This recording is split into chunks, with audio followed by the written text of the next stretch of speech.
Well, good morning, good morning, good morning. 3 minutes past the hour on this 30th day of April. Yours truly, Joe Dupree in the building. 100 BLK, the Black Station, on this thing we call hashtag truth be told. Our truth be told. Somebody's truth be told. Somebody telling the truth somewhere else right now. I'm telling you who it is, and I'm telling you who it ain't. Not only am I in the building, yours truly along with the crew. Yeah, Jax, my girl, life strategist, art therapist, big time author, celebrity speaker, all that good stuff. And my brother from another mother, Mets down to the socks. Mets down to the socks. Fatim from the open lines and keeping it real with Al Sharpton is in the building. So good morning, good morning, good morning. How y'all doing this morning? Jax, how you doing this morning? I'm doing all right, but I'll tell you all about that later. Oh, okay, we'll talk about that later. How you doing, brother Fatim? Good morning, good morning, good morning. How great did I see? How you doing? I'm doing good. Just remember this, folks, when Jax get ready to tell her story. Remember, there was a former president that talked about drinking bleach. That's all I'm going to say, and I'll leave it right there. I tell you. Brother Fatim, before we even get into that, tell us what's going on in the news, man. Let's go. Let's take a look at this here. So pro-Palestinian protests, have been going on. College campus have entered their second week. Just as many universities prepare for graduation ceremonies in the coming weeks. Hundreds of students have been arrested by law enforcement on various campuses. So let's take a look at some of the campuses across the country. At Columbia University in New York, which is the epicenter of the protests, at least 200 students have barricaded the entrance in Hamilton Hall, one of the buildings occupied during 1968 student protests about Vietnam War, and about a dozen are occupying the building. Hours earlier, the university announced it had begun suspending students who refused to leave the encampment before 2 p.m. yesterday afternoon, which there was the Monday deadline that the university gave the students. Pro-Palestinian protesters at the Chapel Hill campus of the University of North Carolina, also known as UNC, are being detained this morning after the university sent them a demand to vacate their encampment. At the Portland State University, PSU, officials have asked the city's police department to help remove dozens of protesters who they said had broken into and occupied a university library on Monday evening, blocking campus safety officers from entering the building. At least 6 protesters were arrested at Tulane University yesterday. 9 people were also arrested in the evening at the University of Florida campus protests in Gainesville, Florida. Early in the day yesterday, Texas State Police in riot gear arrested at least 6 people at the University of Texas in Austin. Officers arrested over 90 people, including 54 students, at a protest encampment on the lawn at Virginia Tech's Graduate Life Center. So this is what's going on across the country dealing with these protests. It's only getting bigger. And you have certain politicians on one side, and then you have other politicians on the other side. What I mean, one side is that they feel that these encampments should go away, while other people say that these students are exercising their First Amendment right. There should not be negative speech going on, but they feel that the genocidal war that's happening to the Palestinian people in Gaza, there needs to be a ceasefire immediately. Then on a tragic incident yesterday in Charlotte, North Carolina, 4 law enforcement officers, including a U.S. Marshal and 2 State Department of Adult Correction officers, were fatally shot by a suspect while serving a warrant with a U.S. Marshal task force. The suspected shooter was also killed during the confrontation, which occurred around 1:30 p.m. And then back here in New York, the criminal trial of former President Donald Trump resumes in Manhattan today, focusing on a hush money transaction involving adult film star Stormy Daniels during the 2016 presidential campaign.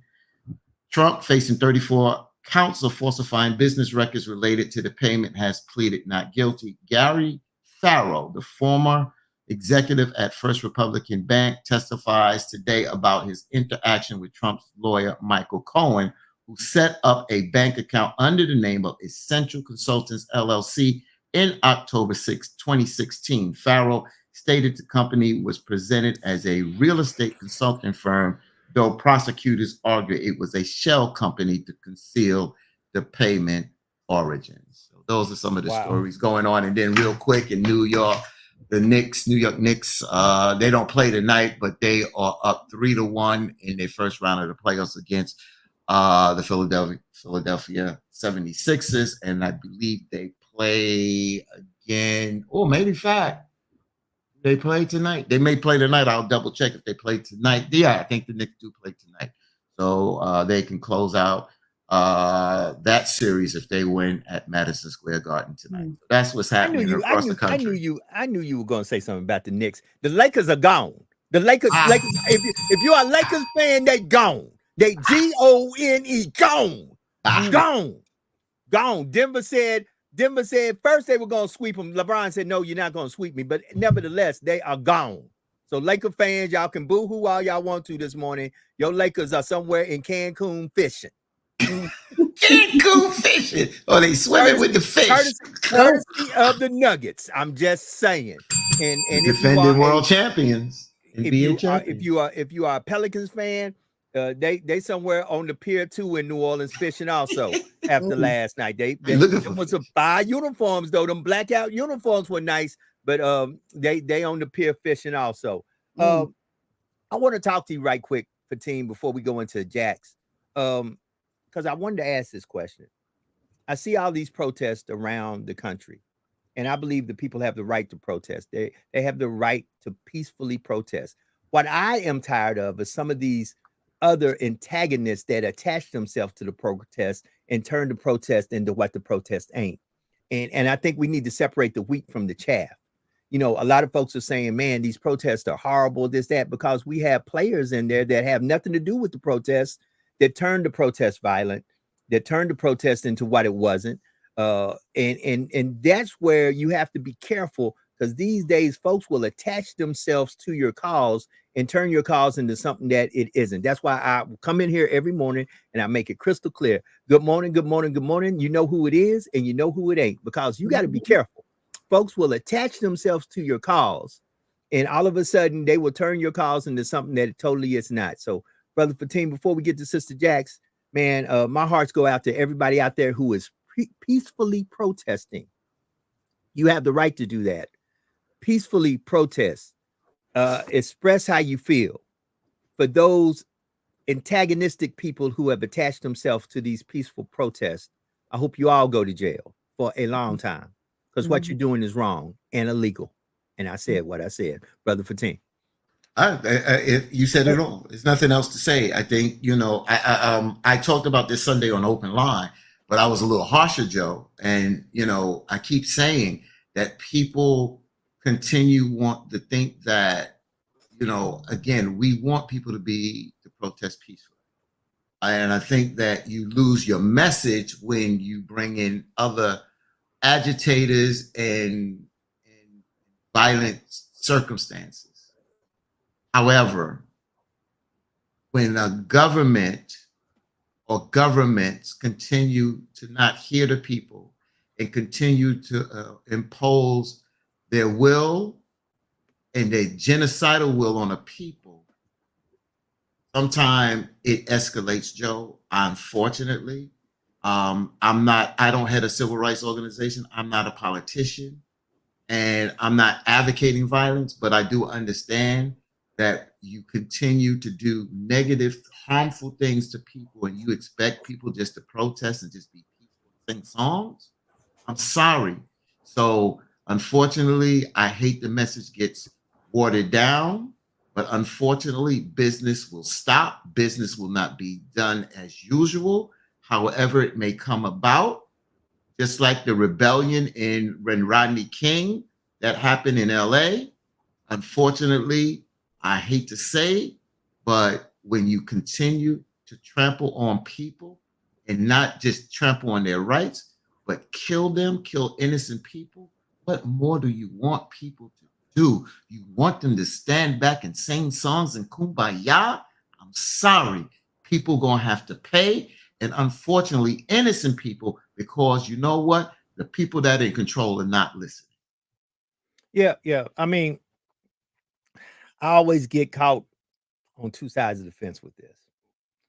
And it saddens me because people have the right to protest. People have a right to free speech.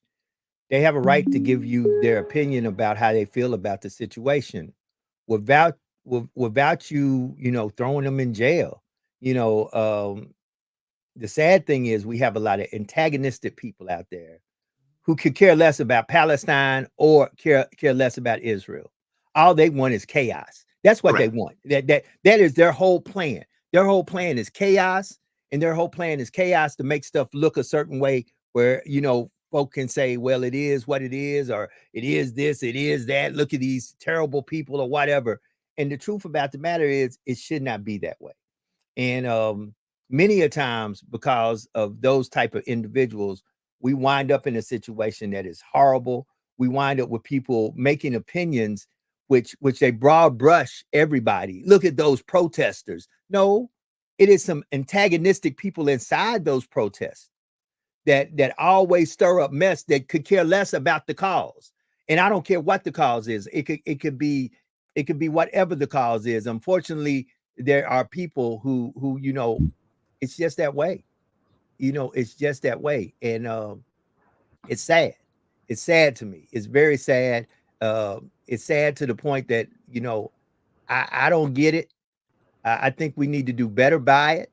And we need to, continue to pray for the people, because innocent lives on both sides have been lost. And at the end of the day, when are we going to be human beings and stand up for what's right for human beings? I could care less if they're Palestinian. I could care less if they're Israeli. I could care less. I could care less if they're innocent. They should be off the table. Period. When is somebody going to stand up for the folks who are losing their innocent lives? And that's what the protesters are doing today. That's what they're doing today. And that's what they're doing. And these colleges want to get control. But again, remember, we always say, where are our young people? Young people are there. And sometimes they have to be pushed. Now they're standing up. I wonder, and you're right, I want to see where the adults, the responsible adults, if you want to do peaceful civil rights organizations and other organizations, you don't have to go on the campuses. You can go in the streets. You don't need permits. Yeah, some of you will get arrested. Have your lawyers. You know the strategy. You know the drill. We do this. You know the drill. If you want to stand in solidarity with them, stand in solidarity with them. You ask where the young people are when we are out there as adults doing the job. Well, we need to stand with these young folks out there as they are standing up, because that's what Dr. King, Malcolm, and so many other young folks that took the mantle. You think Harriet Tubman was 50 years old doing the Underground Railroad? She was a young woman. It takes young people. It takes the young voices out there, our future, to stand up and stand for something, or you'll fall for anything. So kudos to them, and I'll do whatever I need to do in a peaceful way. But I do understand, you're right, Joe. You don't want to be a provocateur, and then people join these protests where they have an agenda and they have a set plan how they want to move forward with it. But them occupying that building, and the media is going to say, oh, they broke windows. Yeah, they broke windows because they had to occupy the building. They took the building by. They had to take the building. And that's not the first time. Howard University, Ras Baraka, Mayor Ras Baraka, he wasn't a mayor at the time, took the building in Howard University. Students do that and need to do what needs to be done. And when you're standing up for a cause, he's a mayor of a city. He's not the only one. And I had a lot of friends that we didn't know that they was going to go into high position, but they stood for something. And look where they're at in life. They're not derelicts. They stood for something, and they still stand for something for today. Amen. Amen. Like I said, let me make myself clear. And I get what you're saying, Brother Fatim. I've been in that place too, that I've stood along inside folks that I said, man, and let's just be honest, breaking the law is breaking the law. If you break a window into a building, that's vandalism, that's breaking the law, no matter how you did it. But at the end of the day, I'm more focused on the innocent lives in that area on both sides. And I speak to the innocent lives on both sides. None of them deserve to die in a heinous manner, period. And somebody needs to speak up and say, listen, we've got to do better as human beings. So Sister Jack. Before we go on to that, I want to also make mention and offer my condolences to those 4 police officers that were murdered yesterday in Charlotte, like you mentioned, Brother Fatim. There are 4 other officers who are still injured. But being a wife of a police officer, when I saw it last night, it broke my heart, because I can't imagine somebody at my door saying that, my husband, was killed in the line of duty. But I know every morning that he walks out that it's a risk. But it's so unfortunate because the man apparently who was also murdered, who was in the home that was doing the shooting with a high-powered rifle, was about 39 years old, and he lost his life. And then after that, 2 more people came out of the home, and it was a 17-year-old and a woman. So even if the 17-year-old had nothing to do with it, he was still in a home where there was that type of gunfire going on against the police. And when I spoke about it to with my husband this morning, he was saying how he was like, babe, that's how it is. When people are running from a tragedy or disaster, we are running into it. So we never know what could actually happen. So just prayers, for those who are in law enforcement, those who have spouses that are in law enforcement, and even in, firefighters and, things of that nature. Just prayers for, everybody, because people, they were just simply going to serve this brother an arrest warrant, or he had a warrant for his arrest and ended up in such a tragic way. And I just pray for everybody that's involved, the neighbors, because I'm sure the neighbors, were peeking out the windows and scared half to death and not knowing what's going on. And, it's just rough. And it's so unfortunate that people think that certain situations that they're in is permanent and it's always going to be like that. But things can change, but we can't just get stuck in our mundane thoughts and thinking in that stinking thinking and think that, oh my God, I can't get out of this situation. There's always a way out, but it's a decision that we have to make to work our way out of it, whatever it is. So prayers and condolences to those families. Well said. And just real quick, Jax, one of the neighbors said his house was taken over by law enforcement. SWAT sharpshooter took over their bedroom and there. So you're right there. So I just want to say that. And I just want to say, when Jax gets ready to do a segment, it's sponsored by Great Kool-Aid this morning. Great Kool-Aid. So this segment is sponsored by Great Kool-Aid. Sister Jax. Well, let me before I turn it back over to Jax, since we took our little humor break right there, she is right. People don't understand. There are folks who wake up every morning and say, not today, not on my shift. There are people who wake up and put on their uniform and they protect and serve folks that they don't even know. They protect and serve the community. They want the community to be safe. They want people in the community to be safe, and they put their lives on the line daily. And they don't ask you to pat them on the back. They don't ask you for a thank you. And their wives and their spouses and their partners and whoever their children, folks that love them. That's why I tell folks, hold folks tight every time you get a chance to, and tell them you love them, because when you walk out that door, you don't know what's going to happen. I'm pretty sure that those 4 law enforcement officers' families did not conceive that on yesterday was going to be the last day. Something for y'all to think about. It's so scary. Like, my husband's been an officer for 23 years. And it makes me think of, like, I waited this long for, God to finally reveal me to my husband. And I would hate to see him, go, in the line of duty, of course, or at all.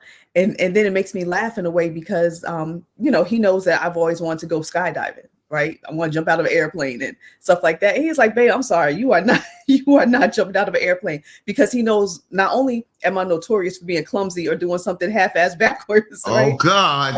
Exactly. Oh, Exactly. let me take a sip of something to drink here. Now, he also knows that, he's like, I waited 47 years to find the love of my life. I waited 47 years to finally locate the woman that God made for me. And he was like, I'll be damned if you're going to jump out of a plane and something happened and you're clumsy and you die. And everybody's like, oh, what happened to your wife? Yeah, she jumped out of a plane. So he's like, babe, sorry, but I'm ruling on this one. You definitely not jumping out of no damn airplane. So I get it. So speaking of clumsy, y'all, and jacked up, y'all want to hear? Hold on, let me take another sip. My throat is dry. Hold on. So I damn near died last night, y'all. Damn near died. Listen in the chat, y'all. Look what happened. So my daughter and I are cleaning up the house, right? So I said, you know what? The floor was a little bit dusty. So I said, let me just, we don't need the whole mop in a bucket and all of this stuff. Let me just get the Swiffer, right? But with the Swiffer, it like they don't have the nice Fabuloso scent. And I like that scent, permeating through the home. So I said, okay, let me just put a little scorching hot water in a little plastic cup with some Fabuloso in the plastic cup, right? Mind you, I already had a plastic cup in my hand full of ice because I'm anemic, so I chew ice 24/7. So I come back in the living room, have my cup of ice, and then my cup with my Fabuloso in it, right? So as something popped up on the news, I'm looking at that, getting ready to mop.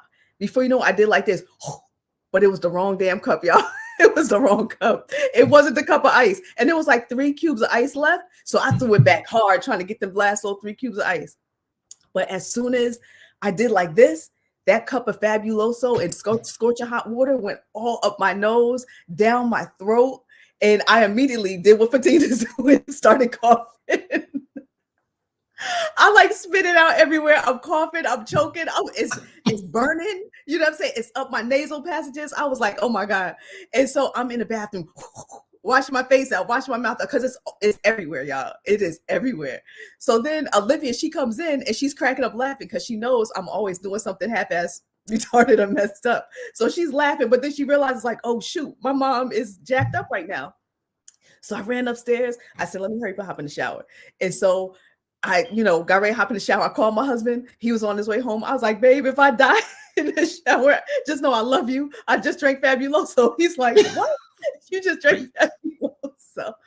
And so I'm like, oh my God. So I'm in the shower. I'm trying to get the water, like hose, like, because it's burning like all the way down here. So I don't think I really swallowed it all the way down, like to drink it. But when I flung it back like that, it hit down up in here somewhere. So I started getting sick. And then it felt like a little small portion, of my throat was burning, but then it like radiated and like dried out my damn throat. Like everything on the inside was drying out. So my husband calls my daughter and he's like, Olivia, call poison control immediately. I'm on my way home. So she calls poison control and then she's like, mommy, they said drink a lot of water. So it was crazy, y'all. It was a crazy, crazy story. So it's going to be plenty of stories like this on the show, but Lord's will, I'm always alive to tell it. But I am infamous for falling down, tripping up. My husband always says I trip up the stairs. When my husband were about to get married, we were looking at one of the venues at the museum, and we're walking down the street, and I trip and fall down on the sidewalk. The whole sidewalk was elevated, but it was spray painted in orange, and I tripped and fell. I tripped through the woods when we're going hiking. I think because one leg is longer than the other, so I'd be jacked up. But I'm still clumsy and a mess. So I lived, I survived. My throat is still scratchy. My nose is still stuffy. My belly still feels a little sick, but I'm here this morning, y'all. No excuses, no excuses. Gotta be here. I'm glad that you're okay. These things do happen. They do happen. And you did the right thing. Your husband was right, calling your daughter and calling poison control. You did everything right. There's nothing really to add. I don't need to elaborate, but I do have a quick question for you, and I'm glad that you're okay. I know you're a good mother. You're a great mom. You raise your children and you're responsible. What if your daughter when she would have saw that, would have just said, out of just normal, oh shit, excuse me, y'all. Yeah. But if she would have said that, right? Mm-hmm. Would she have gotten a pass on that one?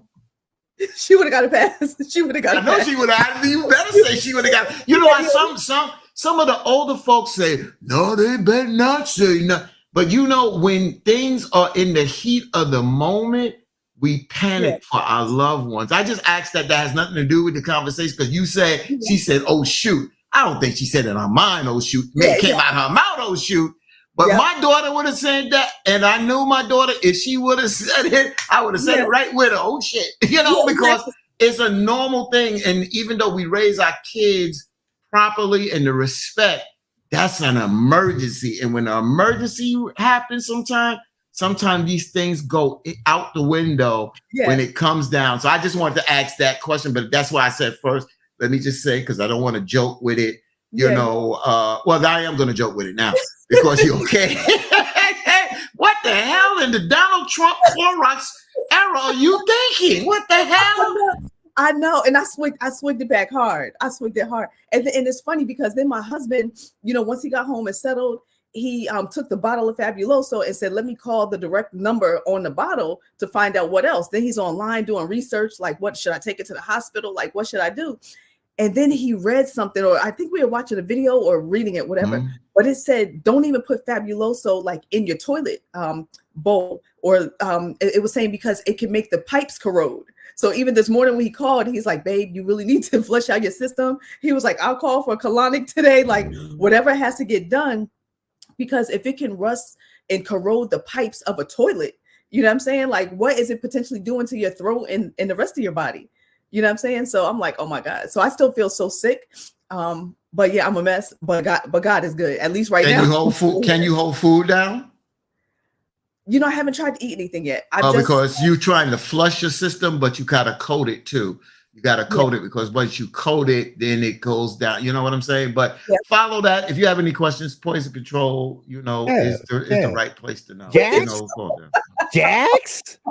Hold it. At the end of the day, here's what a lot of folks don't know, and I know this from my military. Hold on, I know this. Can't forget that. That dude said it. What did the Trumpination coming on here? Trumpicide. Okay. Listen. Great Kool-Aid. Your body bounces back. The military taught me that. You'd be surprised what your body can withstand. You haven't really tested your body. If your body ever really gets tested, you'll find out real quick. Your body is more resilient than you think it is. So, you know, we are thankful that nothing horrible happened. Jax, pay attention. I'm telling you. Yeah. So let me just say this, Jax. I'm thinking what you said about cleaning up. And like I said, I cleaned up Saturday, had a little help. Little shout out to my friend, Sister Taylor, who came over and helped me. But one of the things that she did is she took the cleaning bottle with the Swiffer, because I don't have the Swiffer that you can press the button on the Swiffer and it squirt out. What she did is she sprayed, it was so interesting. She sprayed the cleaner on the floor, and you know with the Swiffer you have the wet wraps, and she sprayed the cleaner on the floor. And then, since I have wood floors, she came behind it and sprayed Pledge on the wood floor and used the Swiffer. And that really works. So you don't want to confuse by putting some Fabuloso or Pine or anything in some kind of cup. Keep it in that spray bottle so you know the difference. I mean, Sister Jax. So you know, so you get it together, because we don't want you, because next thing you know, you'll be injecting yourself with, bleach. So no, we don't want that. I know. And Brother Fatin and Joe, it's so crazy because like maybe about a year ago, something similar almost happened. I happened to have 2 cups in my hand doing the same thing. And I was like, oh shoot. But I literally looked at the cup and caught myself. But this time I didn't even catch myself. I was just trying to hurry up and do what I had to do. And I literally took that cup, trying to get those last couple pieces of ice. It was hot as hell when it hit my mouth. I was like, damn it, man. I picked up the wrong cup. God, like Joe said, slow down. Let me say a prayer. I'm saying a prayer right now for you. God, please expand the line to heaven, because if she trip, you know where she gonna fall down to. So God, please expand the line, because she ain't gonna be able to walk that straight line without tripping, and you know where she gonna fall. All right, Jax, if you got to walk a straight line for 10 feet, and if you trip, you go to hell. Mm-hmm. Oh God, Jax, you in trouble. It's gonna be a tough one. It's gonna be a tough one because Jax is forever tripping and falling and getting jacked up somehow. Always, but the Most High always helps me to bounce back somehow. I remember I was in high school and I was on the field playing football with my friends, and somebody threw the ball, and I don't like to lose, so I'm running, bah, bah, bah, bah, bah, going to catch the football. Like you would have thought I don't know who, right? So I go to catch the ball, but guess what? It was going towards the sideline. I didn't see the one little row of bench right there. Before you know it, my damn shins hit that bench. Boom! I flipped over. I was like, oh my God, it's a wrap. It's a wrap. But I'm forever like my heels getting caught in my hem and I'm falling on the ground. Something is always crazy with me, but I always bounce back. I have an X-rated joke, but I'll leave that one alone. But I got an X-rated joke. Yeah, but I'll leave that alone. Dealing with X-rated stuff too. I'll just leave that one alone. Don't put the camera on me, Joe, because I ain't telling it. I had to put it on it. Yes. It is 33 minutes past the hour. Now, look, I would be remiss also on today's hashtag Truth Be Told on Tell the Truth Tuesday to not send out all our love, all our prayers to everybody in the storm-affected area of Oklahoma, Nebraska, Iowa. Man, those tornadoes are not nothing to play with. And they have literally tore up some of those areas over there. And I mean, our prayers go out to those. They had some fatalities due to those to the bad weather that was there in that area. So, you know, our prayers go out to those because we got people in that area.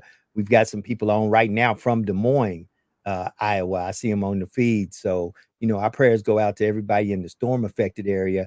And it is that season again. It's that whiz season, you know, in Kansas and Texas, no, parts of Texas, Oklahoma, Nebraska, Missouri. You know, those storms get kind of vicious in that area. So, you know, for those out there who are experiencing this inclement weather, and this weather is crazy. I don't care what nobody say. We've done something has changed. Weather did not used to be like this. It did not used to be like this. Something has changed. So, you know, so family, you know, I'm not here trying to push any type of theories, but something has definitely changed. So, oh yeah, global warming is one thing that has changed. That's science. That's scientific. You understand? It's more scientific. Matter of fact, with the polar caps, and I mentioned this a couple of weeks ago, with the polar caps melting, the Earth's weight has started to distribute more weight going to the center. And by that, it's going to slow the rotation down. By slowing the rotation down, it's going to change the time. It's going to change the time, y'all. Things are changing. Things don't last forever. Just remember that.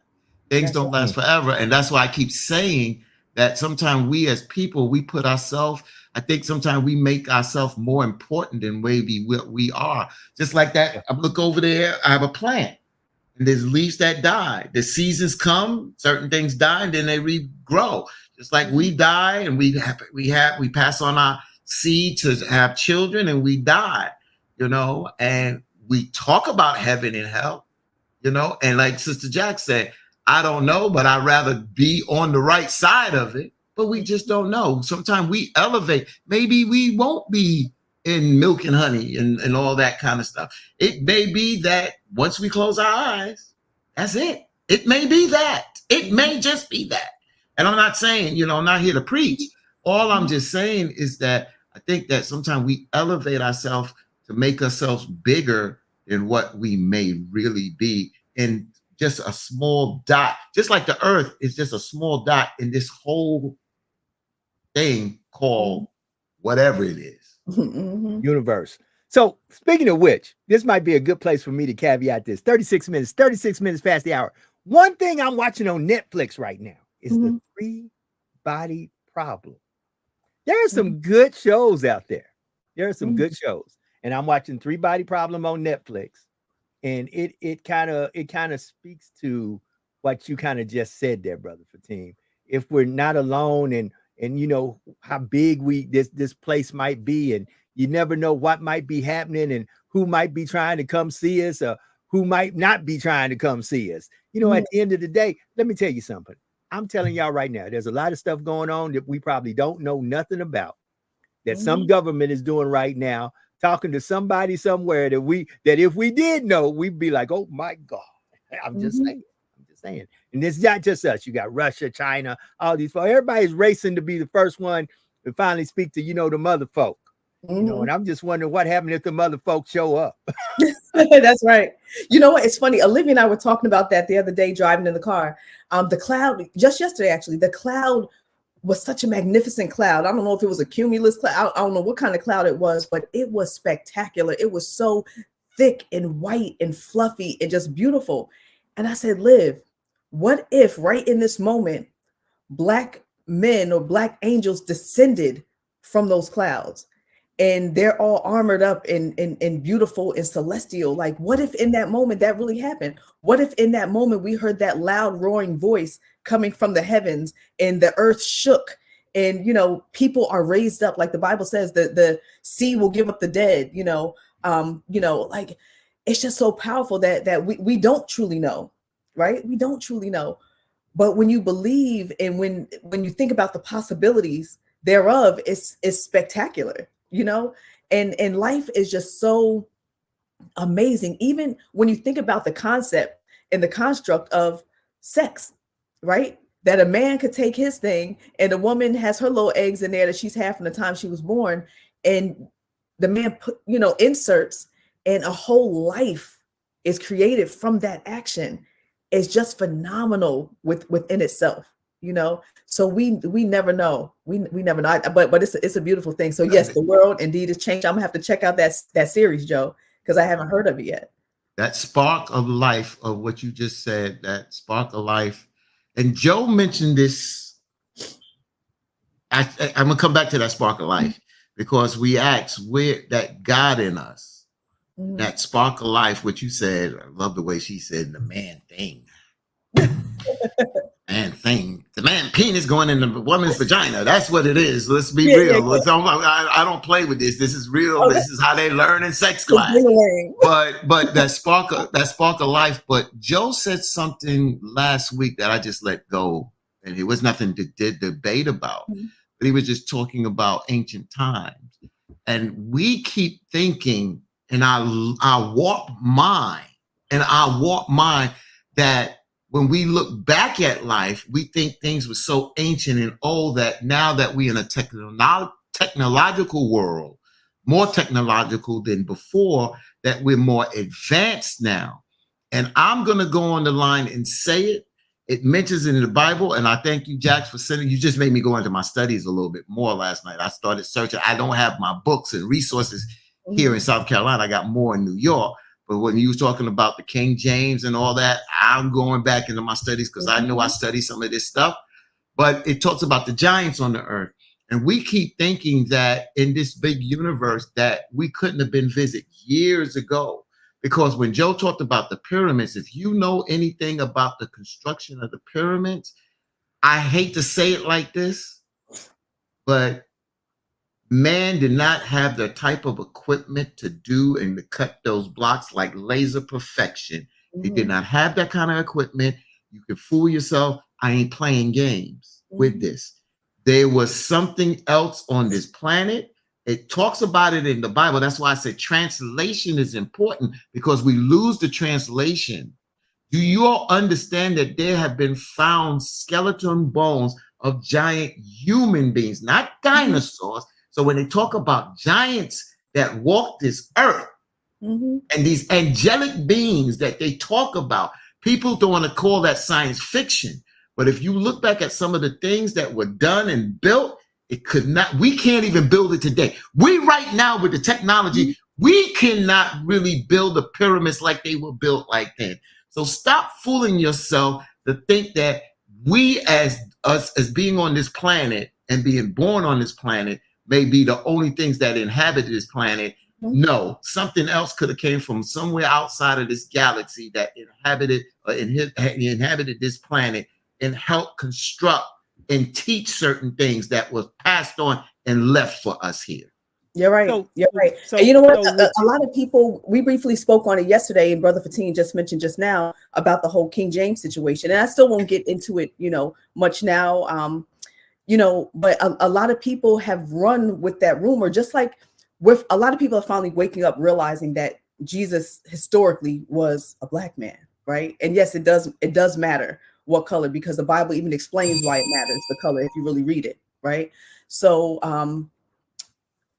people don't understand, like they've gone with the, what they've heard over the years. King James was a white homosexual man and blah, blah, blah, blah. No, he wasn't. King James was a black man. And that rumor came about by a man by the name of Anthony, I believe it was Anthony Weldon, who was part of the king's courtship, who was removed from his courtship. And when he was removed, 20 years later, he then published a book and tried to start writing blasphemous stuff, and said a lot of blasphemous stuff about King James, because the whole point of it was to once again put a chink in the armor and try to remove people from reading the Bible, right? So that's when he came up with that rumor to say that King James was dead, but that didn't even come about until 20 years after. King James was a white homosexual man, but that didn't come out until 20 years after his death. So we've heard that over the years.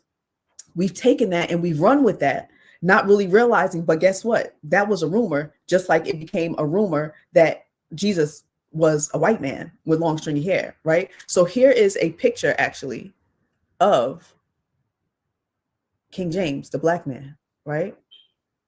And if you do further research, it will show you, and you can read historical documentation from books from way back that really breaks it down. So if you initially just do a search, of course, they've whitewashed everything. So of course, your initial search is going to come up. He was a white man, he was a homosexual, blah, blah, blah, blah, blah. But if you dig deeper and go in some of those historical books and data online, you will start to see something completely different. So that's why iconoclasm was so big, right? That's why critical race theory, they're trying to remove the books out of our schools, is so big. But it was just yet another ploy to get people to run the opposite way from the Bible when they think a homosexual Caucasian man actually was the head of the translation. So just wanted to share that fact with you guys. But you can do some research of your own and still do what you want to do with it. So let me jump in here. I'm going to go a whole different direction. Because I'm going to make y'all laugh about this. Just like she said, you need to do your research. And that's what we're here for, to make you think. We're not telling you how to think, but we want to make you think. You know what? I want to think about this. Do you know how they're forcing certain things down your throat?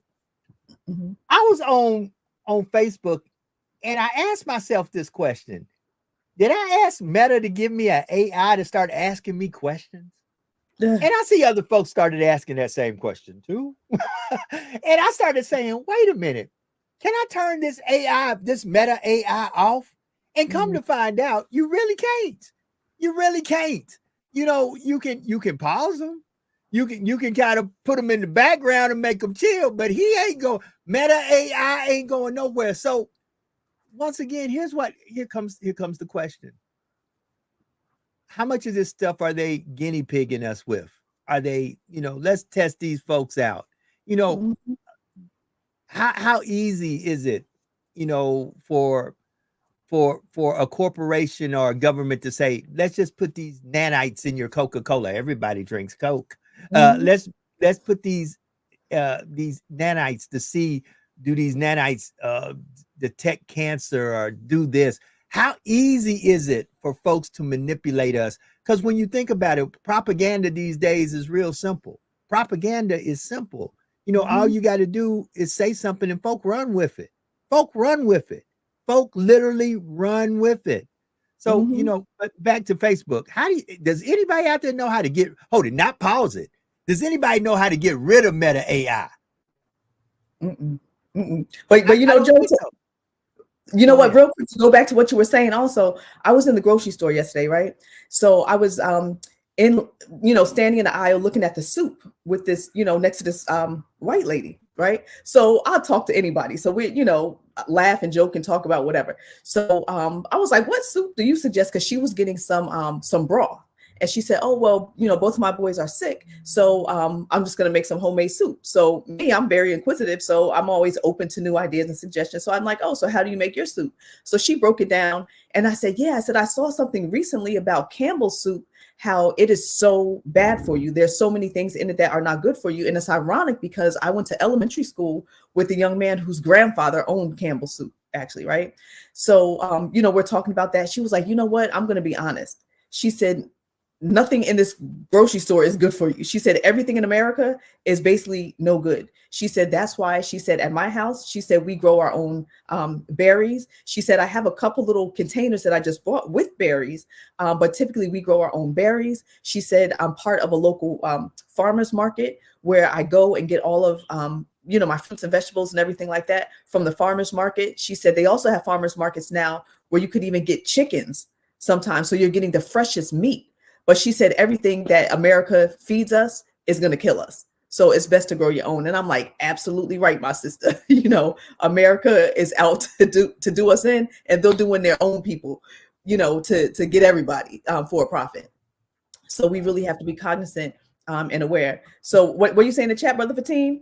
Facebook. So Facebook's Meta AI is lying when it says you can disable it, but here's what you can do. Hate it. Facebook's new Meta AI tool. You can't turn it off, but you can still search just like you did before. Like I was searching something the other day because I was trying to search a post and it kind of searched the topic, but I was trying to search a post. So I had to figure out how to get around it. So I had to use certain words so that I could be able to search a post that I was looking for versus information that Meta AI in my Facebook on my phone gave me. But I was just curious. They're forcing a lot of stuff on you. That's right. So hopefully I got the other horseman on. I know Fatim hates that word, but that's what we are. Is Shauna, are you there? Are you there? Because I'm trying to run some things a different way. She may be there. Hold it. Let me do it this way. Shauna, I couldn't get you the way I wanted you, so I had to get you this way. Good morning. Good morning. Good morning. How are you doing this morning? I'm all right. Can the people hear me? Yeah, they can hear you. They can hear you. Jay, stop cleaning up. Stop cleaning up. I gotta clean up. It's nice to have a clean house. This week is just don't worry about it. She gotta clean up, man. She got to. If I know Jack just from how I know her, first of all, it wasn't even that dirty. That's the first thing. It wasn't even that dirty. And then here she go, almost fabuloso not. Almost went to Fabuloso heaven. Almost went to Fabuloso heaven. She almost. Well, let me ask Shauna. What does Shauna use? Everybody has had their experience with Fabuloso. I used to ball mine in the pot. Judge your mammy. That's the poor folks Afro. Oh, and you know what, Shauna? My husband read last night too. They said don't boil it in the pot because where y'all get this stuff from boiling Fabuloso? What the hell? And that don't smell too good when it burns. And creates a lot of smoke in the house. Looking back in retrospect, Jax, I can't laugh at you at all, man. So here's what I'm gonna do. Sean, I'm going to try to do something different. I'm going to call you back. We're going to bring you back on where everybody can hear. Everybody can hear you, but sometimes you can't hear us. So we're going to try to bring you back on. I know. Just give me a minute. Give me a minute, sis. Give me a minute. Thank you. We'll be back. The conduit will be back. I promise you. I have a back before you know it. That's right. So what Sister Shauna was saying? Why you say team? All kind of concoctions they got. What the hell? What the hell are y'all doing? I mean, I ain't never heard of no. Boy, I'm about to say the shit word again. I already said it. What the hell are y'all? What are y'all boiling Fabuloso for?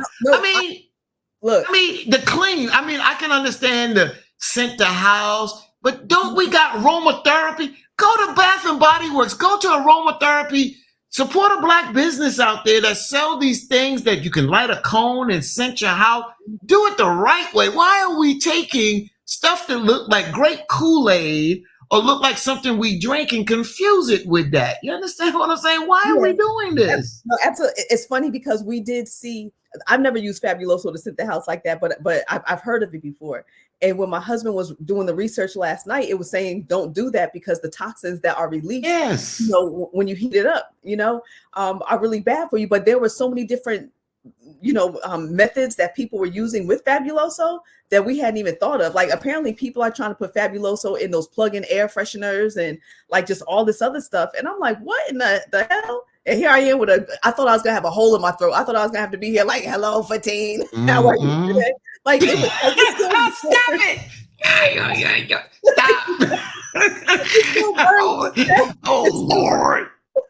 Yeah. But it's true. We do these concoctions. I mean, some concoctions work in life and some don't. Just like COVID. Don't start my ass on that because, I mean, we didn't know. So, yeah, I'm not going to say, you know, my late wife, Hanifa, she had the ginger and the lemons and sweet. But I come by the pot and open it up and take me a whiff too because we didn't know.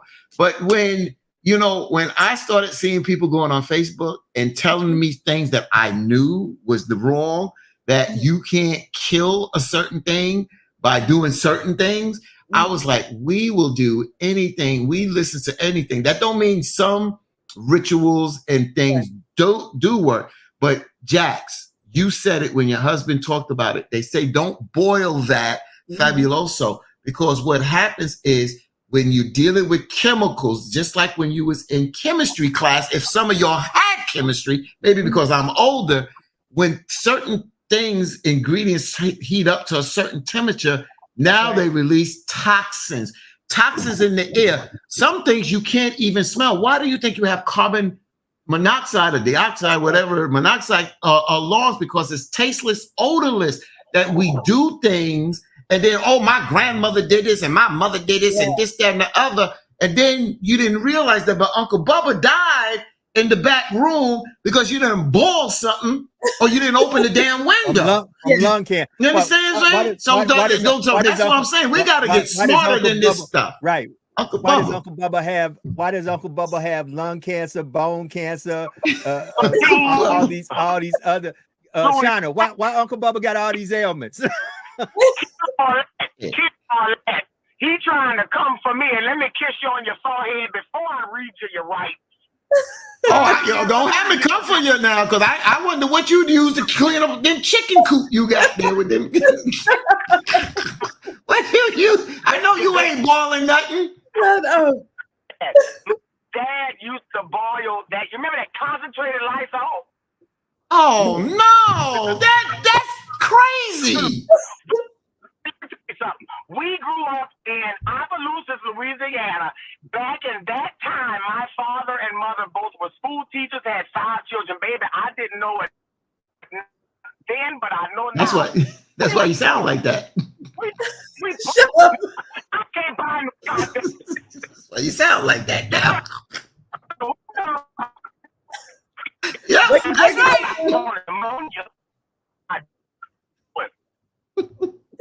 Nah. Oh, boy. Okay.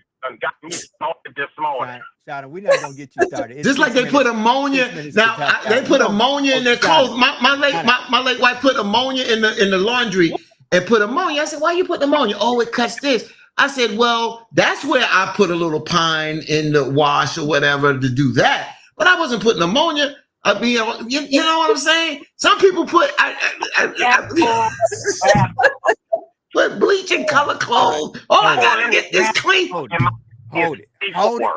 it. She boiling something in the house. That's why she sounds like that. Shit. Let me check these pockets real quick. Here's what we're gonna do. Shana, we go. I can't run all this like I'm running it right now. So Shana, we're gonna call you back. We're gonna call you back. Let her go find something to boil. She need to boil an egg or something. She gonna boil something. Shit. You gonna boil it on concentrated pine salt. Oh Lord, no wonder.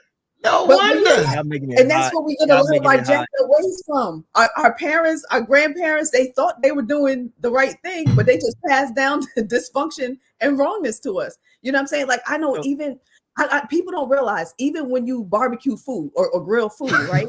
The part that most of us love, that little charcoaly burnt up piece on the steak or on the a burger or whatever. Chicken. That part has the most, chicken. That part has the most carcinogens, which cause cancer. You know what I'm saying? Because once, like you said, once certain things get to a certain heat or a certain level, it changes the molecular structure of it. And 9 times out of 10, it's not a molecular structure that's conducive to our health and well-being. So we end up being jacked up. But we look, give me that little crunchy piece of black chicken. Yeah, all right. Now you wonder why you got cancer and every doggone thing else. Exactly, and high blood pressure, this, that, and other. See, because we did that, to see what, and I use the word God, but it balances out that a lot of times we ate bad. Our diet was bad because we ate low on the hog because they threw us the scraps. Like we threw the scraps to the hog and the pig. You know, they threw us the scraps, but what did our grandmothers and great grands and aunts make? They were able to saute and do this and do that. But we also drank a lot of water, well water. We also flushed our system with watermelon. You understand? Yes. Excuse me, that flushed our system. I didn't know that watermelon act like, and some people, boy, I'm gonna start something when I say this. With the rind of watermelon, it acts similar to Viagra. You understand? So that's why they had 14 and 19 babies back in them days, you know, with them long gowns. And they had Victoria's Secret back there. They wasn't walking around the house sexy like that, but they still had them children. But on the serious side, a lot of things. That's why I don't like barbecue food. You know, I never had a cookout, and Hanifa loved barbecue food, and that was her thing. I don't like that. I don't want that burnt part. I'd rather go to get me something else to eat. Could you cook mine on the stove? Because I don't like that with that charcoal and all that smoke going up into my food. That's not healthy. That's just not healthy. And you ain't gonna tell me because we've been doing something for so long, don't mean it's right. And then, you know, I told somebody the other day, I don't eat pork. I don't care what you do. You can do whatever you want. Now the younger kids that are coming around, now they're becoming more vegans. They're not even meat and dairy because a lot of dairy builds up mucus in our body. Exactly. But before we didn't know these things. Yep. We didn't know that. Even beef builds up a lot of mucus in our bodies as well. And like you are making such good points because like I don't eat pork either, right? I don't eat pork. I go by like the dietary law, right? So I don't eat pork. I don't eat shellfish, no catfish, no scavengers, none of that type of stuff, right? I used to, but I haven't eaten pork in years and years and years, right? So it's crazy because when you really think about it, God already established a dietary law. Then they try to, you know, people try to say, oh, no, he made everything good for us. Okay, yeah, everything is good for us that he made. Absolutely. But for a certain purpose. Everything is not good for us to ingest, but he still could have made a pig good, but for their purpose, but not for us to eat. Right. So, of course, our oppressors, that's what they gave us. Like you said, they gave us the scraps. But we still want to try to justify and turn the tables and be like, oh, no, we can eat pork. We can eat shellfish. We can eat crab. We can eat lobster. But guess what? People don't even realize that lobster and crab, that was the food of peasants back in the day. Actually, you know what I'm saying? Peasants, you know, were given that because nobody gave a damn because it was no good for you. Right. So nowadays we fast forward and now it seems that as though it's justifiable and it's a rich man's, you know, delight. Right. But when we eat it and we eat too much of it, what happens? We get sick. You get sick. You go to the doctor. They say, oh, you have high blood pressure. You have gout. What are the things they tell you not to eat? Everything that's on a dietary law that God already told us don't eat. So if God already said don't eat it and we want to eat it, but now we get sick, then the doctor tells us don't eat it. Damn it, don't eat it. You know what I'm saying?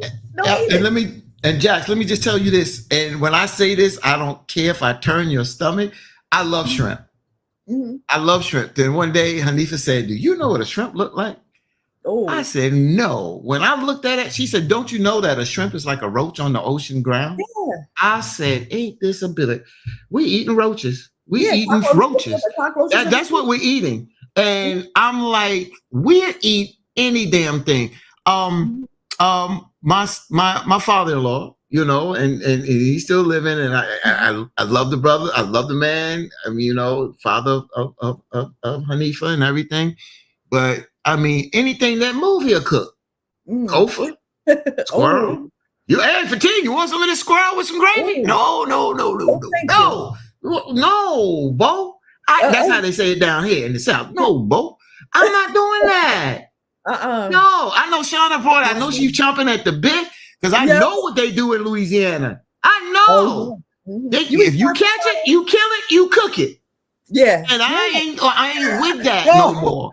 I ain't with that. Say that again. No. If you want, No, if you catch it, you kill it, you cook it. What kind of shit is that, man? You sauteed? No. Look, No, Joe laughed at his house was like that when he was little too. They would share carpets and stuff. What you eat, Joe? What you gonna eat, Joe? Hey, man. Everything. Hey, man. Everything. Mm. Because we grew everything.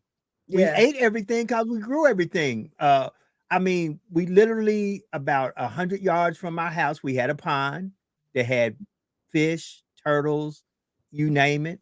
We were surrounded by farmland, so we literally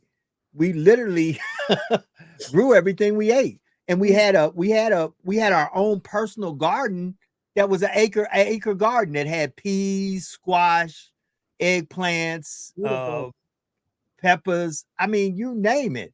Be exact. I'm gonna see, can I find an old picture of the farm? Because it was crazy. It was crazy. We had chicken, we had a chicken coop where we had fresh eggs every morning from the chickens. We had rabbits. We you name it, we had it. Ain't Shauna got that? Don't Shauna got that? E-I-E-I-O. And on this farm, I mean, I see him coming in the picture. Don't she got him there? E-I-E-I-O. Hold on. I cannot. Hold on. No. I cannot ignore that I got stuff straightened out. Hold up. I got a caller now. Come on. I got to do it now. I got to do it now. Hold on. I got it. My sister got to come. She got to come in here to defend herself now. I got to do it. But wait.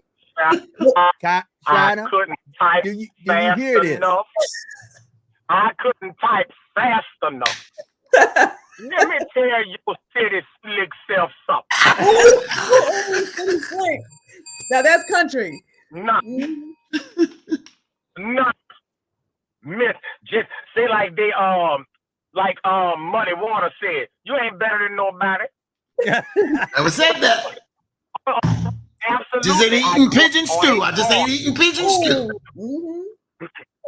If we was eating chicken stew, we was eating good. I said pigeon stew. Pigeon stew. Shut up, Patine. I grew up on a farm. Daddy, when everybody else was working at McDonald's for the summer, I was planting sweet potatoes with the fellas in the field. My daddy had boucheries, which is where they would take the pig and cut it into every piece possible. The whole pig. And disperse that meat amongst the families because we were poor. We couldn't afford all of that meat and all that. So we had chickens, we had cows, we had pigs. And when we didn't want that, we had guns. And we would go get rabbits and squirrels and all that. Turtles down the road. Alligator. Yellow belly. Yeah, alligator. Not a fact now. Now that I'm 48 years old and a diabetic, I don't eat certain things. My children also no longer, because they're adults now. My son don't eat pork or red meat. You know, so I mean, as you get older, you grow wiser. But I would never, ever try to, you know, like say that my dad and them made bad choices, because they made the choices with the knowledge that they had at the time, right? So in order to feed his family, he was going to feed us whatever it took to go in our stomach. Sometimes I swear that is not what my daddy said it was in that pot. That was not that. But we ate it and we was never hungry. So let me ask you this, Shauna. Let me ask you this on the serious side. And I'll get back to the pig in a minute, because you know you can give pig lye and it won't die. But getting back to this, when you go over to China, they're known to, this is real. I'm not saying something to be joking. I'm saying in China, y'all, I'm not talking about Chinese food, even though it's accused of it. They eat rat, cat, and dog. They eat that. They see the rats hanging in their thing. You see the cats. They eat rat, cat, and dog.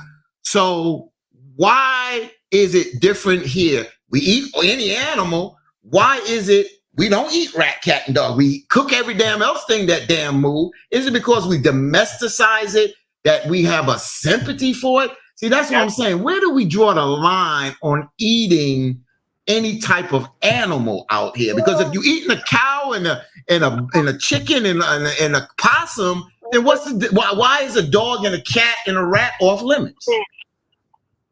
I mean, somebody's dietary choices is just like somebody, in my personal opinion. Now, let me go and get a disclaimer, because I know I'm about to ruffle all kind of penguin feathers. I do not speak for anybody or any entity. Okay, I do not speak for anybody or any entity. However, I think that what somebody eats, just like who somebody dating, what somebody wears, they goddamn business. That's their business. If I go to your house and you don't cook pork and I want a pork chop sandwich, nothing you gonna say gonna stop me from getting up and going find me a pork chop sandwich somewhere. I don't care. But if I go to your house and you cooking, you know, your pet dog, I'm not gonna partake in that. I'm not gonna partake in that. Eat what the hell you want. That's between. When you get up there and got an answer for whatever you put in your mouth or let come out your mouth, I ain't gonna be there. I ain't gonna be there. You're gonna be there with the Lord by yourself. Period. So if you want to eat it, eat it.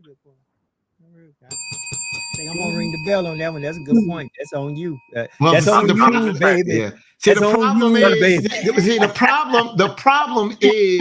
Let me just tell you what the problem. Let me just tell you what Shauna and the problem is. And I'm gonna make this a little bit more, not to say serious, because I was serious when I was talking about that, and I respect what Shauna says. People need to let people know what they're giving them. You don't invite somebody to your house and tell them that. Just like the reason why my cousin, and I call her name Julie, when she stopped eating meat, is when she went to visit as a child, as in school, to visit a factory, how they made frankfurters. And she said what they put in to make a frankfurter, if y'all knew the crap that they put in to make a frankfurter, that's why like Hebrew Franks and another one are more kosher because they don't put in that stuff. They put it, it's like I talk about the language, English is a mutt language. They put in so many things into creating a frank that tastes so good, but you don't realize what you're putting in your body. And that's the problem I have with America, with this type of consumption of so much food. We don't have enough livestock. That's why they inject certain things to make them bigger. They create these hybrids. I mean, somebody was cleaning chicken and it just melted. They're creating hybrid chicken because they don't have enough livestock to go around. This is what you're eating, and you go to the store and you think you're buying it because it's USDA, and a lot of that, I'm gonna have to say it like this, a lot of that shit that they're giving you is no good. So when you say Uncle Bubba lived to 90 and 100 and he ate all this because it was a more healthy kind of situation that he was eating, and even the animals that he was eating, they were eating more healthy. Now things with pesticide and all this and the hybrid is no good. That's why people are coming down with cancer. Shauna just said she's a diabetic. You can see more children are diabetic. This is because of diet, y'all. And you can do what you want to do. That's fine. You have a right to do it. But God damn it. Oh, your mother gonna kill me for saying that goddamn man. But I'm sorry, Mom. No. I just have to preach. I'm tired of us doing stupid things, and then when we get sick at an early age, and we know better, we make bad choices, and then we have to suffer with it, and then our loved ones gotta suffer when they gotta run with us to the hospital because we are sick because we didn't do the right thing. We gotta have some damn accountability and responsibility there too. You are absolutely right, Brother Patine. Let me run this real quick. Hello. I know it's probably delayed on my end, but I got to answer that real quick. I apologize, Sister Jackson. Brother Patine, I 75% agree with everything you said. However, you also need to include that they don't make healthy food affordable for folk like me. absolutely, maybe you can go to the store. Country cities got because of whatever reasons. You know what we have to do? We have to decide either we gonna eat healthy or we gonna eat. Period. So that's why I say within our community, it isn't as good as we can afford. So hold on, Shauna. I'm gonna call you back because I'm still having issues. But that was great what you just said. It's a great place for us to caveat, and I'm gonna bring you in on this, Jax. It's good that Shauna said what she just said. Family, we've got to get to a place where everybody can live, eat, and breathe in this country and be okay. We've got too many people that are below poverty, not at poverty, below poverty. And Shauna made a great point. Unfortunately, and Jax brings it up all the time when you go to the bodega. What do you call them? Bodegas. Make sure. Bodegas. Yeah, the bodegas, corner stores, whatever you want to call them. Look at, just like I say, y'all, I try to tell y'all this for a reason. This is a great caveat for two things that I need to talk about. So y'all give me the mic just for a minute. I'm going to give the mic back to y'all. First of all, Rodriguez called in. Rodriguez, I know it was you that called in because I know the number. And unless you're calling in to apologize to Fatim, you're not welcome here.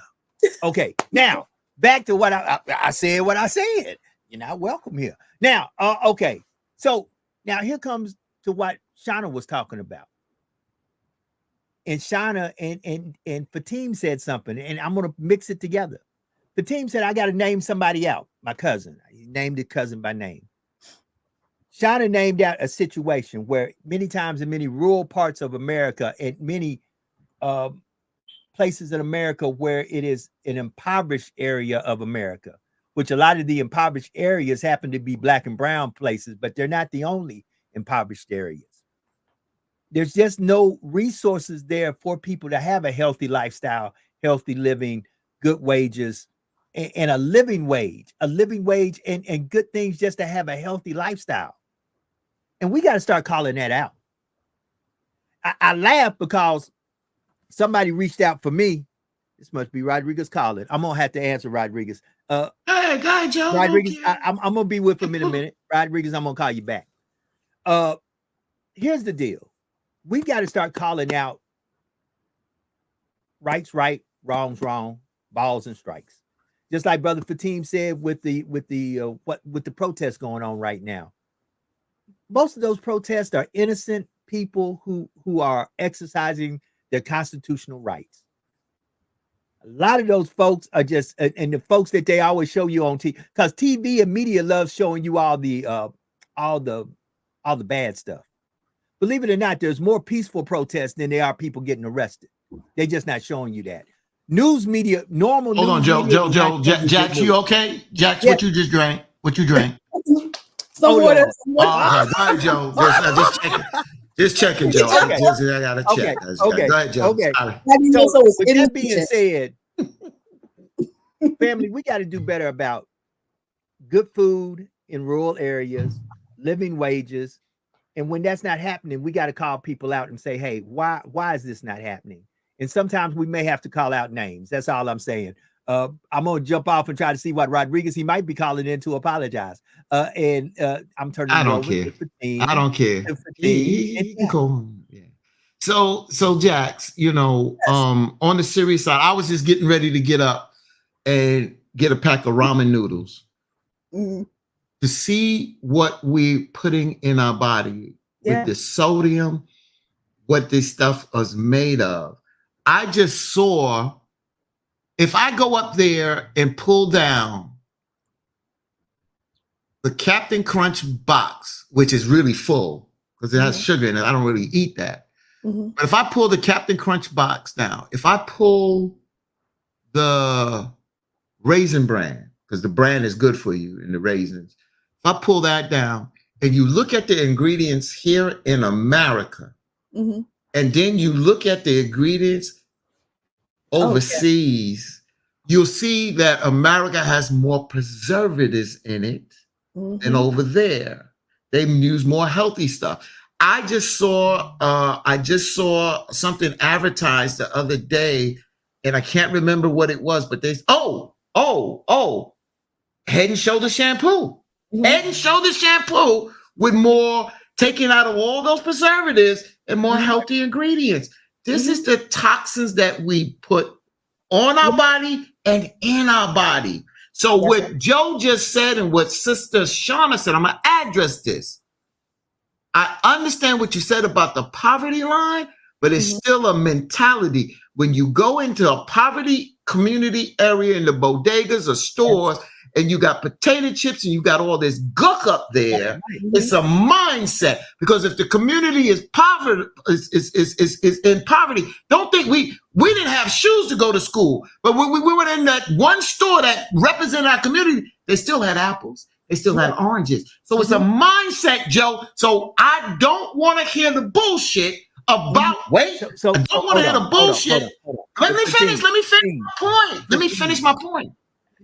This is tell the truth. It's a mindset, because if the community in a impoverished area still says, I'm not buying the potato chips, I'm not buying the cookies, I need more apples, oranges, bananas, the grocer is going to either go out of business or he's going to bring those products there. It's a mindset. So don't blame poverty as it being, you can control your community. It's a mindset. You let those people come in and dictate what you buy.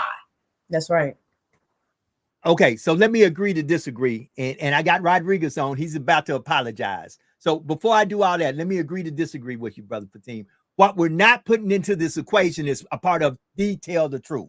Detail the truth is, you're right. Used to be apples, oranges, all this good stuff when you went inside the corner stores in our neighborhoods, because the corner stores in our neighborhoods were owned by us, but ran by us. And people who were in there were concerned about us. Them days are over. Them days are not in existence, because we hate us so much that we ran us out of business.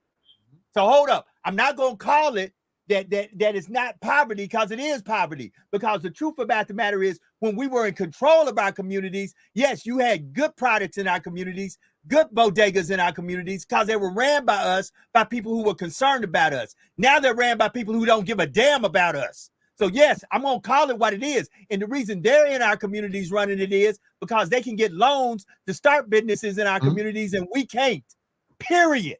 But if we don't support them, they can't do business in our community. Okay, hold it.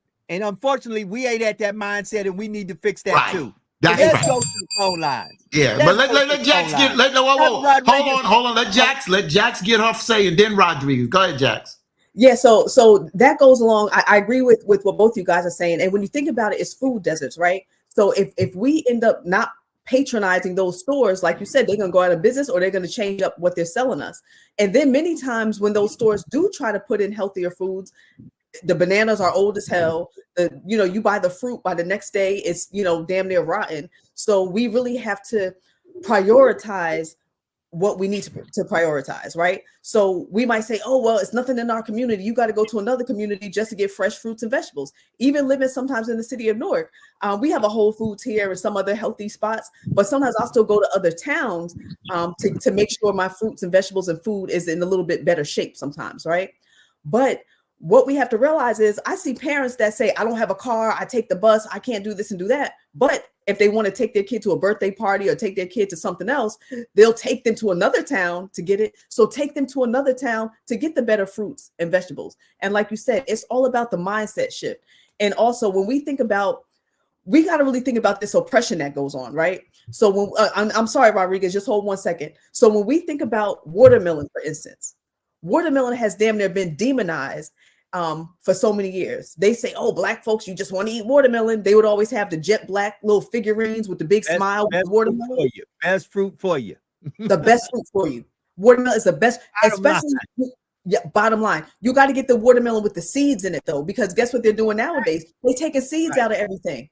So that's all genetically modified and messed up. So we have to get the watermelon with the seeds, and especially in the South, it's easier, to get it from there. So best food for you. So I just want to read something to y'all real quick. Do I have a moment, Joe, about watermelon? Go ahead. Okay. All right. Okay. So, this article, this article on Black Health Matters is talking about watermelon and stuff, right? So it's saying a 10-ounce wedge will spot you about a third of the recommended daily value of vitamin A and C, as well as a small amount of potassium, right? Which helps lower blood pressure. It has dietary fiber, which is good for the digestive health, and contains more lycopene, which we know tomatoes has lycopene, associated with reduced risk of developing certain cancers than raw tomatoes. So I was always a big fan of raw tomatoes because I know it has the lycopene to help reduce risk of certain cancers. But watermelon even has more, right? So a part of what Brother Fatim was saying, eating watermelon is soothes your muscles. Look, we got a clown on the show. That's what that dude. Look, I got mine right in the kitchen. Don't let me go and grab mine. Y'all gonna make me go to my phone and walk out to the watermelon patch and make all y'all sick. So wait a minute. Wait, I just got a couple more to hit real quick, Joe. It soothes sore muscles. Like Brother Fatim said, it helps your love life. It says improved circulation can benefit more than sore muscles, right? It says, in fact, the citrulline has Viagra-like effects, but you'll need to eat the rind too, where the citrulline is concentrated, and it helps your heart health. So the same in your blood pressure. So the same food that they try to clown us for, Black folks like watermelon, that's because God designed it for us to eat it, because he knows how it helps save our bodies and preserve our bodies. But yet they'll tell us don't eat it and clown us for eating it, and we go right along with it. Yeah, Mr. Charlie, I ain't gonna eat that watermelon. But that's the best thing for us. Well, it goes back to what I always say: it's the propaganda. Yeah, y'all. I wish we would run and research propaganda as much as we run and tell it. And with that being said, this is a good place for me to caveat. Rodriguez, are you there, my friend? Yes, indeed, I'm here, brother. I would like to say good morning to my podcast family, and this call is for the brother Fatim. I apologize. Being disrespectful. I didn't mean it, but we all need to get along and vent on positive attitudes of what's going on in this country, because this country needs a big change in government. Appreciate it, my brother. No problem. Go ahead. I appreciate it. Thank you. You're a good brother. You're a good brother. I did some research, and you're a very good brother, man. You try to help the community, and I like I said, I really apologize. I really apologize. I appreciate sometimes that. I don't have good days. I really apologize. To all of y'all. Not only Brother Fatim, but all of y'all on the podcast. Have a good podcast. Hold on. Brother Rodriguez, you right now, I'm gonna ring the bell for you and give you a hand clap, and I'm gonna let you go. So we're gonna end this on a good tip. You called in, you apologize. You're welcome to call back in the show whenever you want to from this point on. That's how we do it. I appreciate you calling in. We'll talk to you later. Now, family, that was something that was big. Let me take Jax off because she had to move out for a minute. So that was something that was big, and that's what we have to do as people. As sometimes you got to say right's right, right's wrong. Apologize, accept the apology, and move on. We don't always see the same on all the issues. I'm pretty sure Rodriguez is still where he's at politically. I respect that. He has the right to have his political views. We have our rights to have our political views. At the end of the day, all we trying to do is to put a product out there where y'all can begin to think. Now, we're back to what Jax was saying, because I want to stay on this for a minute. Thank you, Rodriguez. Look at Jax. Everybody called again. So I just need to come in with a real watermelon in my hand. What down, Jax? You should have been doing that last night instead of throwing back Fabio's. Listen, family. This is where we have to begin to start having these hard conversations. As I look inside the chat, folks are in there talking about, different things. Pharmaceuticals, food. I always go back to what I say on this show, every show. You got to follow the money, and people are profiting. Okay, listen to what I'm about to say. We'll get Shauna back on here. Big money. People are making big money from the following: from your poverty, from your problems, and from your pain.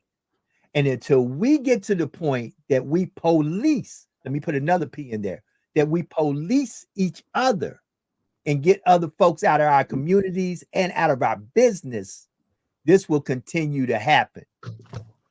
This will continue to happen because what we're not paying attention to is how everybody else is getting rich off of us. And we keep on falling deeper and deeper and deeper into poverty. Now, Sister Jack said something I want to bring up because somebody just sent me a text message. Sadly, because Brother Fatim, Sister Jax, and myself, we're middle class to upper middle class families. I'm gonna call it what it is. Sadly, we're a small percentage of Black and brown folks, because most Black and brown folks are in poverty or underneath poverty. Most Black and brown folks don't have a bicycle to even ride out their community to another community. That's why these corner stores, these bodegas, and all these places prosper in our neighborhood, because you ain't got nowhere to go. You ain't got no transportation. A lot of places outside of major metropolitan cities don't even have public transportation that is suffice enough that you can catch the bus to the other side of town. And the truth about it is, the rich keep getting rich, and they keep getting rich by keeping the poor staying poor. Mm-hmm. And those are just the facts. And you know, you're right about that, Joe. I also see when I go to the grocery store around the first of the month, right? I'll see sisters walking around with 2 shopping carts, one pulling in the front, pushing in the front, another one dragging from behind, right? And when I look in the shopping carts, 9 times out of 10, it's full of junk. It's full of microwavable pizzas and dinners and like you say, Fatim, Kool-Aid, a lot of stuff that's just unhealthy, right? But and you know me, like I tell you guys, I talk to everybody. I try to be nice to everyone and respectful and understanding and always willing to offer advice or other ways how to do things. And I'm always willing for somebody to teach me as well. So many times I'll be in line or walking past a sister and I'll be like, sis, you got a BJ's card or you got a Costco card? And they'll say, no, I always wanted to get one, excuse me, but I never got one yet. So I'll tell them how much it costs and say, guess what? You could get these same little snacks or whatever. Instead of paying X amount of dollars from here, you can get at Costco and get more of them for this amount. Or I'll let them know they have better fruits or vegetables, or, oh, here's a fruit stand. And you could take your WIC. Do y'all have WIC in New Orleans, Joe? Yes. Yeah. Yes. Okay. So you can take your WIC. You think they really in the sticks? I know. but you could take your food stamps, and there's still a way that you could maximize it. You could even use coupons to try to save money to make your benefits grow longer. But it's still about the mentality. There needs to be programs that go into the city to show our families, okay, if you get $400 a month in food stamps, right? Or on your Family First card, whatever, you get X amount of dollars a month. Here are some meals that you can cook that are more healthy and nutritious as opposed to the pre-made, pre-processed foods. I mean, even lunch meat is terrible for you. Even those rotisserie chickens at the grocery store that are like $5.99 or $7.99, they're injected with so many hormones. That's no good. But you can still buy your own, or even sometimes at the food pantry, you get your own little frozen chicken, and then you can still try to make it yourself. But sometimes our families don't really know how to, prepare healthy foods. And I remember even as a kid, when we were talking about eating all those crazy foods, I remember being at my grandfather's house, and he was from Valdosta, Georgia. I remember him always having a pot of what they called it Rocky Mountain oysters boiling on the stove. And when I found out what Rocky Mountain oysters were, I was like, oh, hell no. Y'all know what that is? Bull testicles. Right. Bull testicles. Right. Boil it on the stove. And then I was reading how sometimes they'll boil it, they'll smush it down flat, and then they'll put the salt and pepper and all of that stuff on it. It's disgusting. Hot sauce. Don't forget that damn hot sauce. Yeah, exactly. And hot sauce. But our folks, our country folks especially, will eat any and everything because it was still about survival. And you got to feed your kids. Right. And it is what it is. So I remember my grandfather as a little girl in his dungeon of a basement, he had a huge deep freezer full of the big 5-gallon drums of ice cream. And I always wondered, Granddaddy, how come you have so much ice cream all the time? He said, because when I was a little boy, we didn't have anything. And I loved ice cream, and we couldn't afford ice cream. So I said, when I grow up and have money, I'm going to always have as much ice cream as I could possibly ever have. So he cut those freezers downstairs with big drums of ice cream in it. So once you make it, you do better, but there's still a way that we can still do better now. We don't have to wait until we really make it. We could take the meager money that we have now and still do better, but it's the mindset. And it's about the skills, somebody teaching us how to do it better. Well, and it's not only that, Jax. Here's the truth about the matter. The truth about the matter is, once again, follow the money. So if after I give you all these EBT cards, so if I give you an EBT card and I load it up and you eat wrong, now you serve the system serves itself. Y'all got to start looking at the money and how the system serves itself. Your unhealthy habit serves the system. So then, and then you got the haves and the have-nots. Kick back and relax and look at some of these shareholders in some of these health places that are in our communities. Look at just follow the money. Family, they use us as guinea pigs and as crash dummies and all that. That's why your neighborhood don't look like their neighborhood. Yep. Come on. Listen, come on. When I was in Massachusetts at my son's school last week, right? We're watching his tennis match. And, it was me, my mom, and my daughter were talking to this, old man, like white guy. He was on a wheelchair, a walker, and came and sat next to my mom. So we're all talking, and he lives in Maryland. So he was saying, oh, yeah, my son is a CEO of a pharmaceutical company in Switzerland. Right. So eventually the son comes over and, I'm chit chatting with him. And, he was from Maryland and he used to play sports and, football, I think maybe pro football or something. And now he's the CEO of a pharmaceutical company. So we start talking and he brought up one name of a company. So I said, oh, do you work with that company? He's like, oh, no, I just work for a little pharmaceutical company over in Switzerland. And he said, I said, oh, tell me more about it. So he's like, yeah, we, create vaccines, right? So, obviously this guy is completely loaded. And so then he starts talking about the government. And he was saying how Switzerland is so much better than America. He said, because even with politics and elections, he said in Switzerland, the president only reigns for a year. And he said, most of the time, the people don't even know who the president is because they don't even have these big, spending millions and billions of dollars going into political campaigns. So then he talks about like the food and, just government and life in Switzerland. He talks about the healthcare and how it's still so much better than America. And so he talked about, following the money. And that's so true for this wealthy CEO talking about it. It's the same thing we talk about here. Follow the money. So let me just say there's two things. When you were talking about the processed food, you go back to some of these drinks that are in plastic bottles and the coloring in food. And that's why little Bobo and Malik, Juliet are bouncing off the walls like Ricochet Rabbit because they're putting those artificial coloring in their body. My question to y'all, well, Joe's not here, but hopefully he's in the background. Why do Burger King and McDonald's use bright colors? Why? That's my question to y'all. Because why do they use bright colors for their seating? Right. They do that because they've done studies. They know what attract folks. See, we're all a part of this grand scheme of stuff that they've tested, tried, and this is what works, this is what doesn't work. But why do they do that? Why? You tell me. I know it's part of the marketing scheme. It's part of the marketing scheme.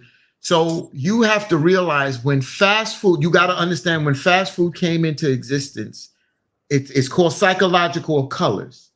Why they have in their dining areas before there was drive-thrus. Remember, McDonald's was not on every damn corner back in the day. Burger King, it was like when you got on the interstate, you pass a Burger King or McDonald's, let's stop there, blah, blah, blah. The reason why they have the bright yellow, orange colors, because those colors is fast food, is to get people in, to get people out. The fast colors keep people hyped and keep them moving. How do I can prove this to you? And I'll tell you the test to try this out with. And you got to do it this right way. I can't do it with y'all because we have to be there. I'd seen this on television. This person had like construction paper and he had different colors. And he had black, green, blue, so-and-so. And he said, concentrate on the color and put your arm out. And the person will try to push your arm down. You try not to let them push your arm down. When you concentrate on all those dark colors, you can't push the arm down. get a red piece of construction paper. I'll push your arm down in one finger. Try it and see if it works. That's the psychological of colors. That's the same thing with food. When you eat certain foods like beans and this, that, and other, like some people say, well, I got to put a little bit of vinegar in my cabbage because it creates gas. Beans create gas. Don't you know it affects how we feel, affects our mood, colors, affects that?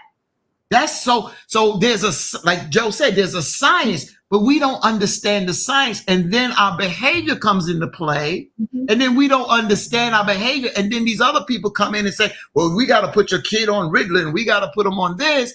But if you knew and understood this and what you was dealing with, so going back to this bodega situation, we can dictate, because in certain parts of Brooklyn where the poverty is this level, and then you go into the white neighborhood where their poverty level is maybe a slight bit higher, but their mindset is different. And with their mindset is different, and the respect is different, because other people that open stores in their community, they'll be pushed out if you don't bring in what they want.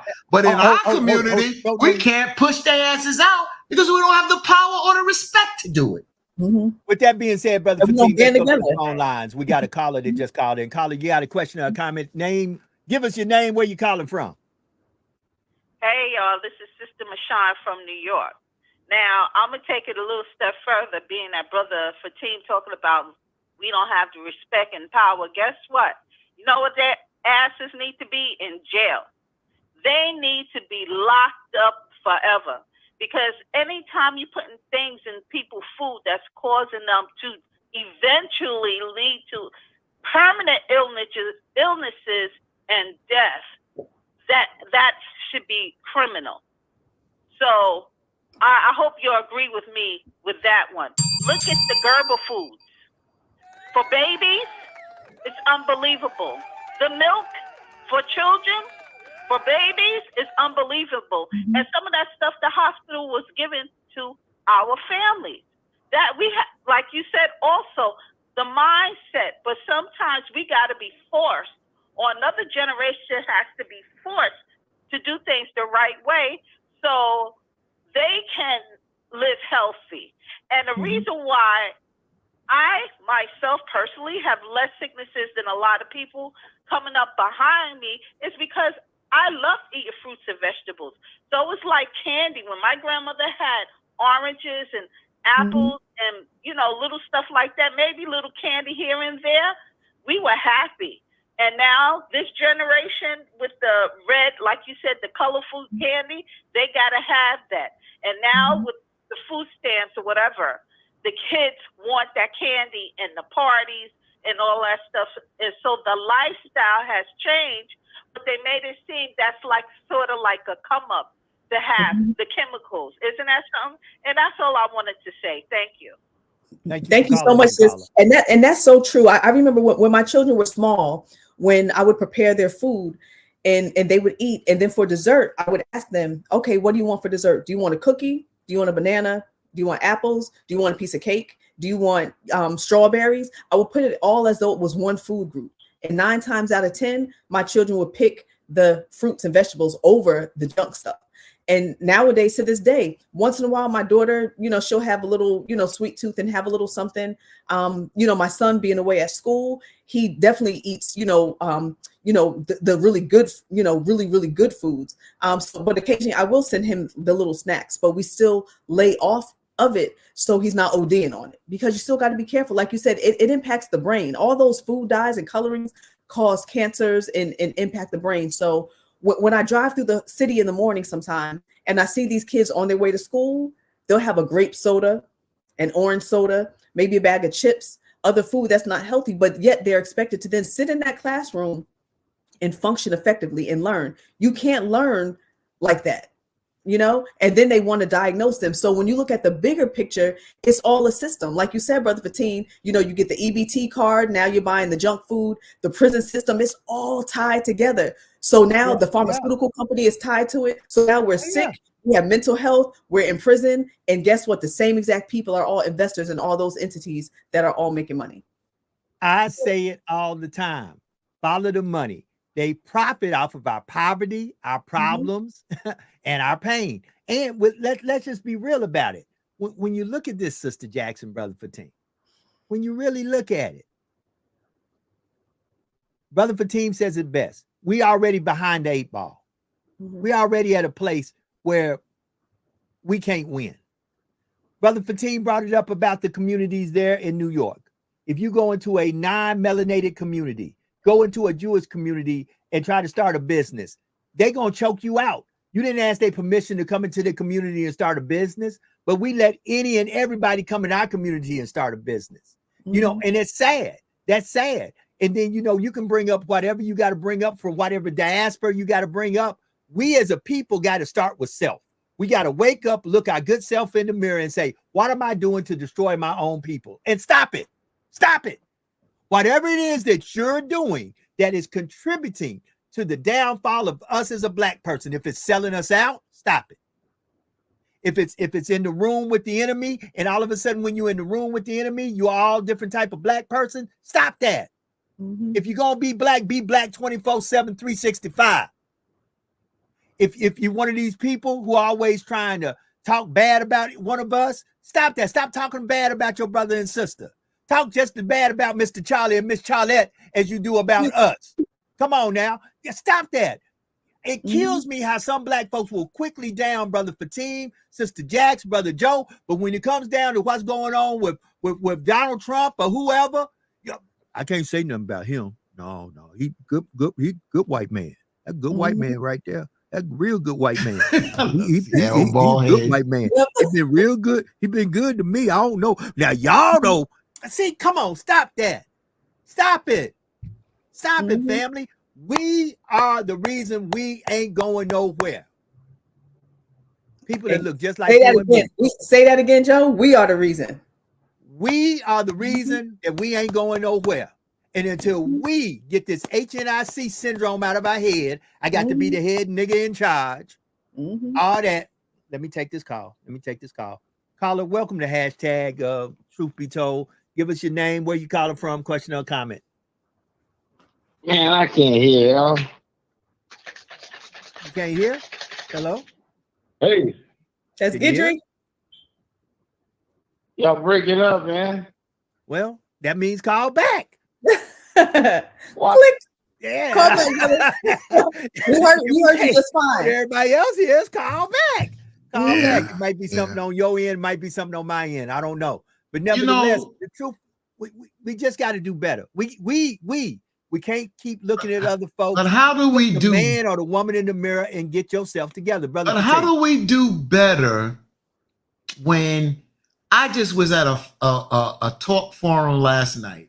I forgot I was supposed to attend, and I heard one of the young ladies say something last night about why, or, you know, in a sense of a question about how some people were trying to have a 90s relationship or having a woman from like in the 90s with a 90s mentality in the 2024. And one of the young ladies said, well, what some of the women in the 90s was doing was taking a lot of crap that we in 2024 just don't take. And I sat there and scratched my head and I said, wait a minute, damn, wait for T. You're older than these. Wasn't kids, but I'm older than them. I was like, women in the 90s wasn't taking crap. I mean, the way they talk about this, the way they talked about it was like, this was in the 40s. And the point I'm making, and this started with rapper KRS-One, me, KRS-One, Mtume, my team. We, after KRS-One was on our show, we went in the back and he said, don't you notice the generation gaps are now how they used to be years? Now it could be 8 to 10 years apart. I said, my daughters are 3.5 years apart, and their music growing up, because at that time they was teenagers. I said, their music choice is different. 3.5 years is different. Different. So I'm listening to this last night, so I had to speak up. I said, first of all, it's what you exposed to, my sister. It's what you exposed. You speak like it was yesteryear. You speak about something that you don't know, and it's sad that you don't know because it's this close.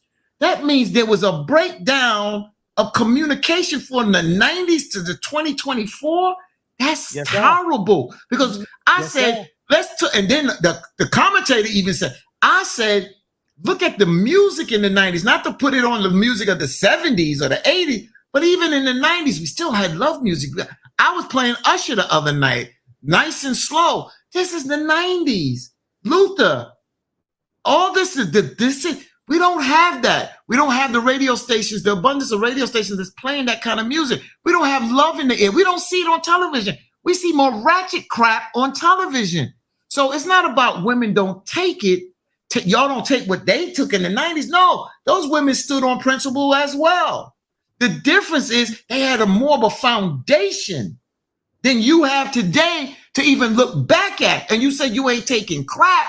You don't even know what a healthy relationship is. You don't even know that. They even threw out a question real quick. You know, does a man have a right to tell his wife or spouse or girlfriend what and what not to wear? So I just sat back and I listened at first. And, oh no, I'm aware what I want. This, that. So I try not to say anything, but Fatine got a big mouth.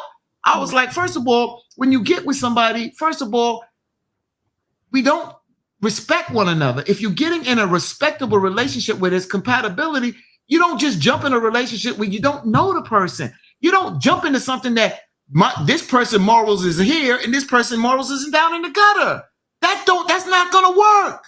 When do we start to come together in like minds and understand that we're building this for us, but we're building a family and we're building this for something bigger? You understand? So I'm like, we are lost. So when Joe said we need to do better, some of us don't know how to do better. We're selfish because we selfish. Let's go to the phone lines. Caller, you're on the line. Hashtag truth be told. Give us your name, where you calling from, question or comment. Hey guys, this is Douglas calling from Lafayette. All right, go ahead, brother. I want to commend Brother Rodriguez for being the bigger person this morning. I know how hard it is to have a different view of opinion and the other side not respecting it or just not understanding it. So big ups to him for hold on, brother Guidry. Hold it. Let me not let that go slide like that. I got to say that. I'm glad you said it because I was chewing his watermelon. I'm about to jump in his backside on that one. But go ahead, Joe. Get them together. I got it. Let me be the captain of the show. Let me tell you this, Guidry, brother Douglas. Brother Rodriguez called in because brother Rodriguez lied. L-I-E-D. He lied. He told. Well, we all lie. We all lie. I understand that. Wait a minute. His punishment was a little harsh. Whoa, brother Douglas. He lied directly to brother Fatine over something that he should not have lied about. If the man asked the man, hey, and here's the thing. Yeah, we all have lied. Guess what? Right. But on this show, if you're gonna lie to my co-host on my show, then you're going to come and be disrespectful to my co-host on my show. Then you're going to have a difference of opinion. The difference of opinion don't mean a hill of beans to me, but you're not going to be lying and being disrespectful. Then you're not welcome here.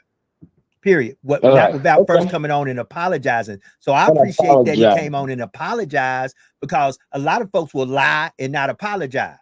We all lie. Here's the question. How many of us have lied and went back to the person we lied to and apologized? When you apologize to the person you lied to me, you the bigger person. You a big person then. You big.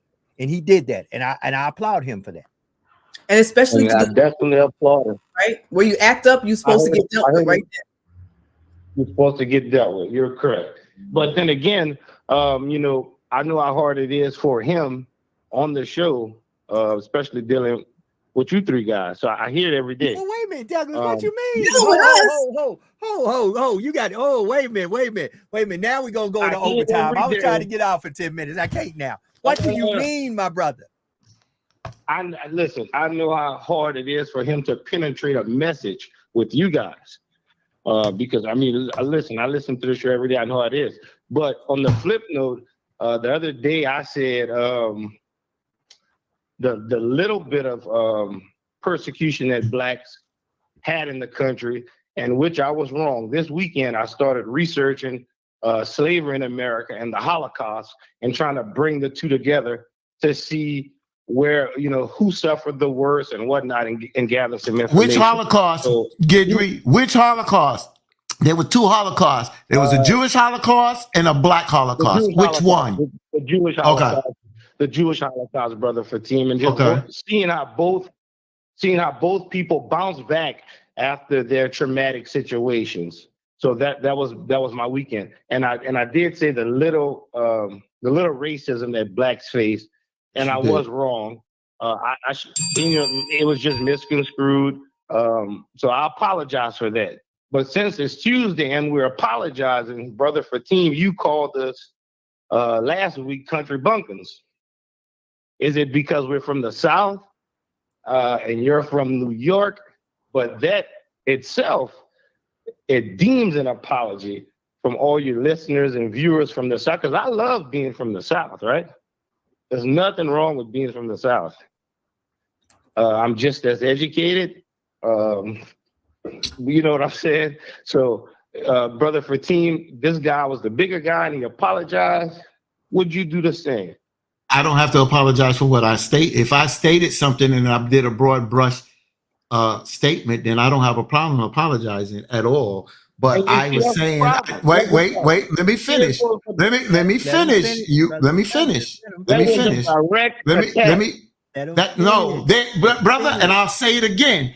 I said those that are country bumpkins, they are country bumpkins out there. So if the shoe don't fit, then don't wear it, Douglas. If it don't fit, then I wasn't talking about you. I have family members that some are country bumpkins. So if they are, they are. If it may not be a cool title, but people understand what I'm saying. What I'm saying is that there are some folks that are in the South, and due to the fact that slavery was so prevalent in the South, even though it was prevalent in the North, let's don't get it, but the North tend to kind of dissipate more from it at a quicker state than in the South. There's a mindset in the South where a lot of black people continue with a mindset that was passed on to generation with a slave mentality. I call it post-slavery syndrome. Post-traumatic slave syndrome. So some of those folks in the South, when I say they act like country bumpkins, they fit that title, my brother. So I'm not going to apologize for that, because I didn't say everybody in the South. There we go. Listen, brother, I know where you're at. I appreciate your non-apology, and I accept that. There you go. But we're all from the South, if you remember. That's fine. I didn't. But what am I saying wrong, Douglas? I didn't say every person in the South are country bumpkins. You got offended because you in the South, and something was said about people. Just like some people say things about Northerners. Some people say Northerners think they're better than this, that, and the other. I understand what they're saying. Some Northerners do feel like that, but it's not true. But if you make that statement, I got it. I understand it, brother. I'm a realist, bro. I deal with what it is. There are country bumpkins out there. If it's not you, then fine. I didn't call everybody in the South that. That's country bumpkins from the North. And that's fine. Yeah, absolutely. It's fine. Absolutely. So why am I apologizing? Then what am I going to apologize for then? A country bumpkin is just a mentality. Listen, all those hood white Negroes from the North that was supposed to come back to the South and educate our people, those snooty ass Negroes from the North. We were supposed to wait. We were supposed to come back from the North to educate the people in the South. Where do you get that crap from? Where you get that crap from? Don't you have Southern roots? Gentlemen, Don't you have Southern roots? hold on, gentlemen.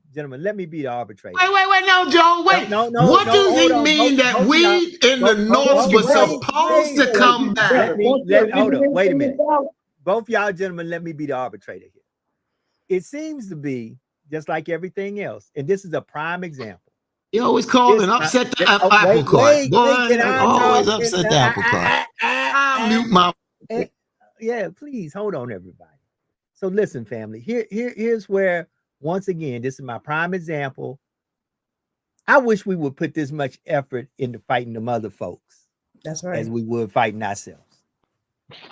That's all The I other ask folks for. ain't See, doing me wait a minute. shit. Wait, hold it. Brother Douglas, see, that's just like the little situation I dealt with last week and still dealing with. I just ain't calling it out no more. I wish we put this much effort into dealing with the oppressor, the colonizer, the folks that are in our communities causing all kind of havoc that don't look like us, as we do into us. I wish we would have these type of conversations this strongly against those who are trying to keep us down and not lift us up, as we do amongst us. That's all I'm saying. As the arbitrator here, guess what? I know people down south that are highly intelligent that are upset about people from up north. I know people up north that are highly intelligent that are upset about people down south. I know people on the East Coast that can't stand people on the West Coast. When are we going to put all that stuff aside and start fighting the real enemy? That's right. It ain't a north, south, east, west thing. It's the real enemy. And the real enemy has taken over our communities. It's the real enemy. That's the reason why our kids are dying, because the real enemy has convinced us black men not to be men. It has convinced us to be pansies and go after each other. I'm not going after another black man. If you want to come on here and talk positive, we're going to talk positive. Your views are your views, and I respect your views. I'll let you say your views. If I don't agree with your view, I'm going to let you know I don't agree with your view. But you do have a platform where you can say it. I don't see you calling Sean Hannity. I don't see you calling any conservative radio talk show. And they even Well, you must don't listen to conservative radio. Doug, they won't even give you the opportunity to say your piece, because if your piece don't line up with what they're saying, they will immediately cut you off. I give you the mic. I give you the phone lines. I let you speak your piece. Why? Because I know you're a black man that just may see things differently than me. But above all, just because you are Republican and conservative, above that, to me, you are first a black man. And I respect all my black men, no matter what other adjectives may describe them. Go ahead, sir. The floor. You know what? I love what Pat Gabriel said in the chat. She's Pat Gabriel said, "First enemy look like us and work against us historically," and Exactly. that's so true. Like Yep. you know. And So, go ahead, Brother Fatim. yeah, I was just going to say that what is considered a country bumpkin, which bumpkin is a disparaging term for someone who is unsophisticated and lacks social grace. This word is most commonly applied. This word is most commonly applied to people who live in the country away from cultural events and urban life.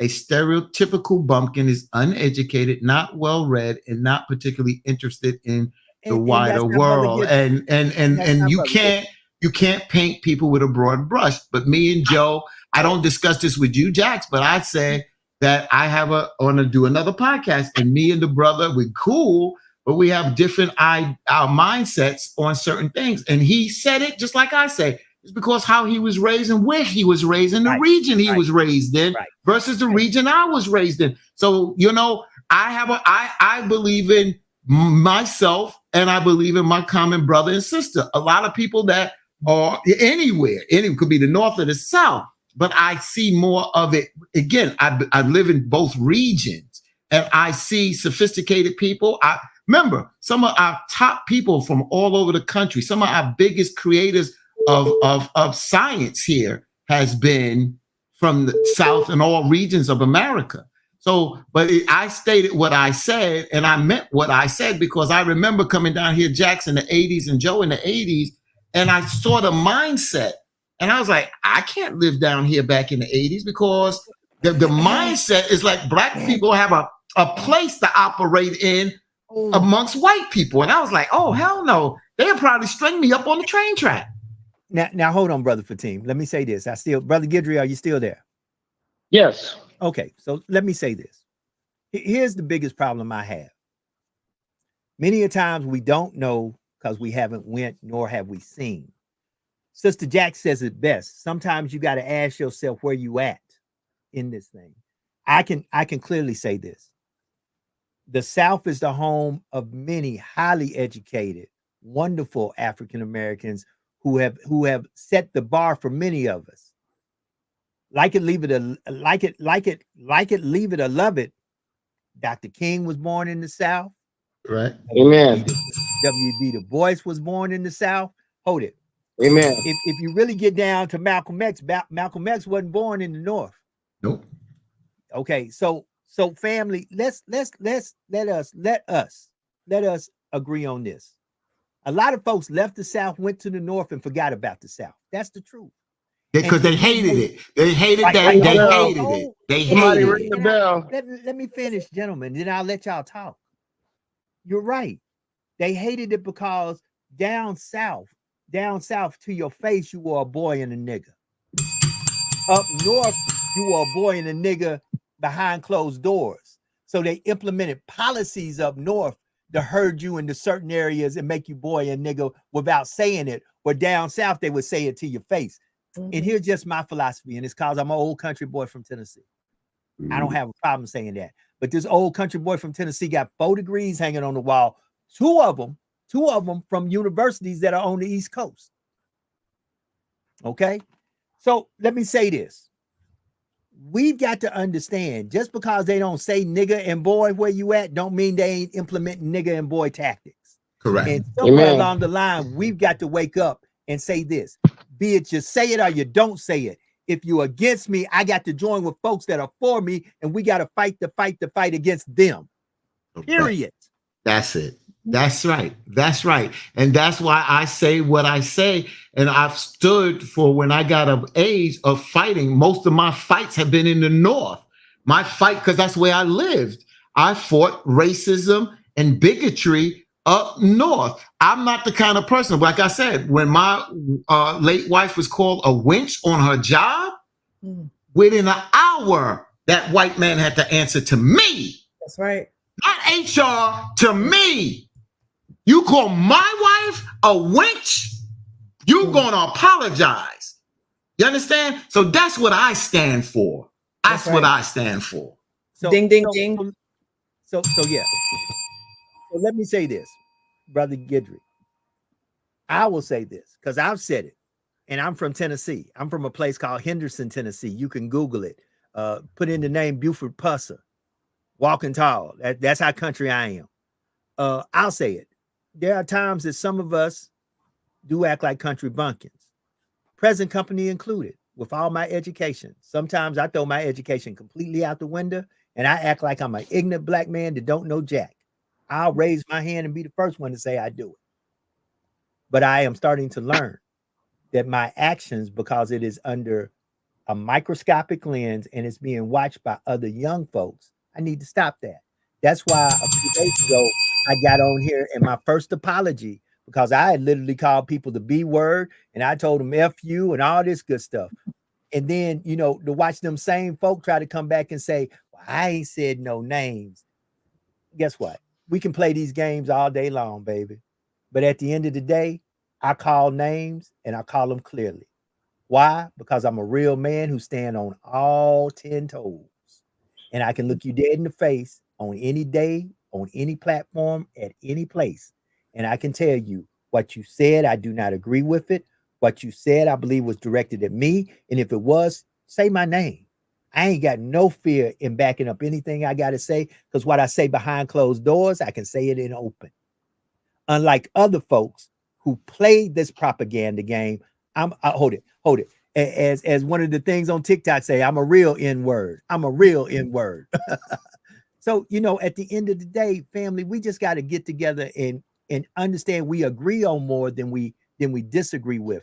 And our biggest problem is all of us want to be the one who was the one that ushered it in, or the HNIC. We got to stop that, because I can sweep the flow. If sweeping the flow will help the movement fight the oppressor and bring us to a place where we're at our own utopia where we win, I'll be sweeping flows.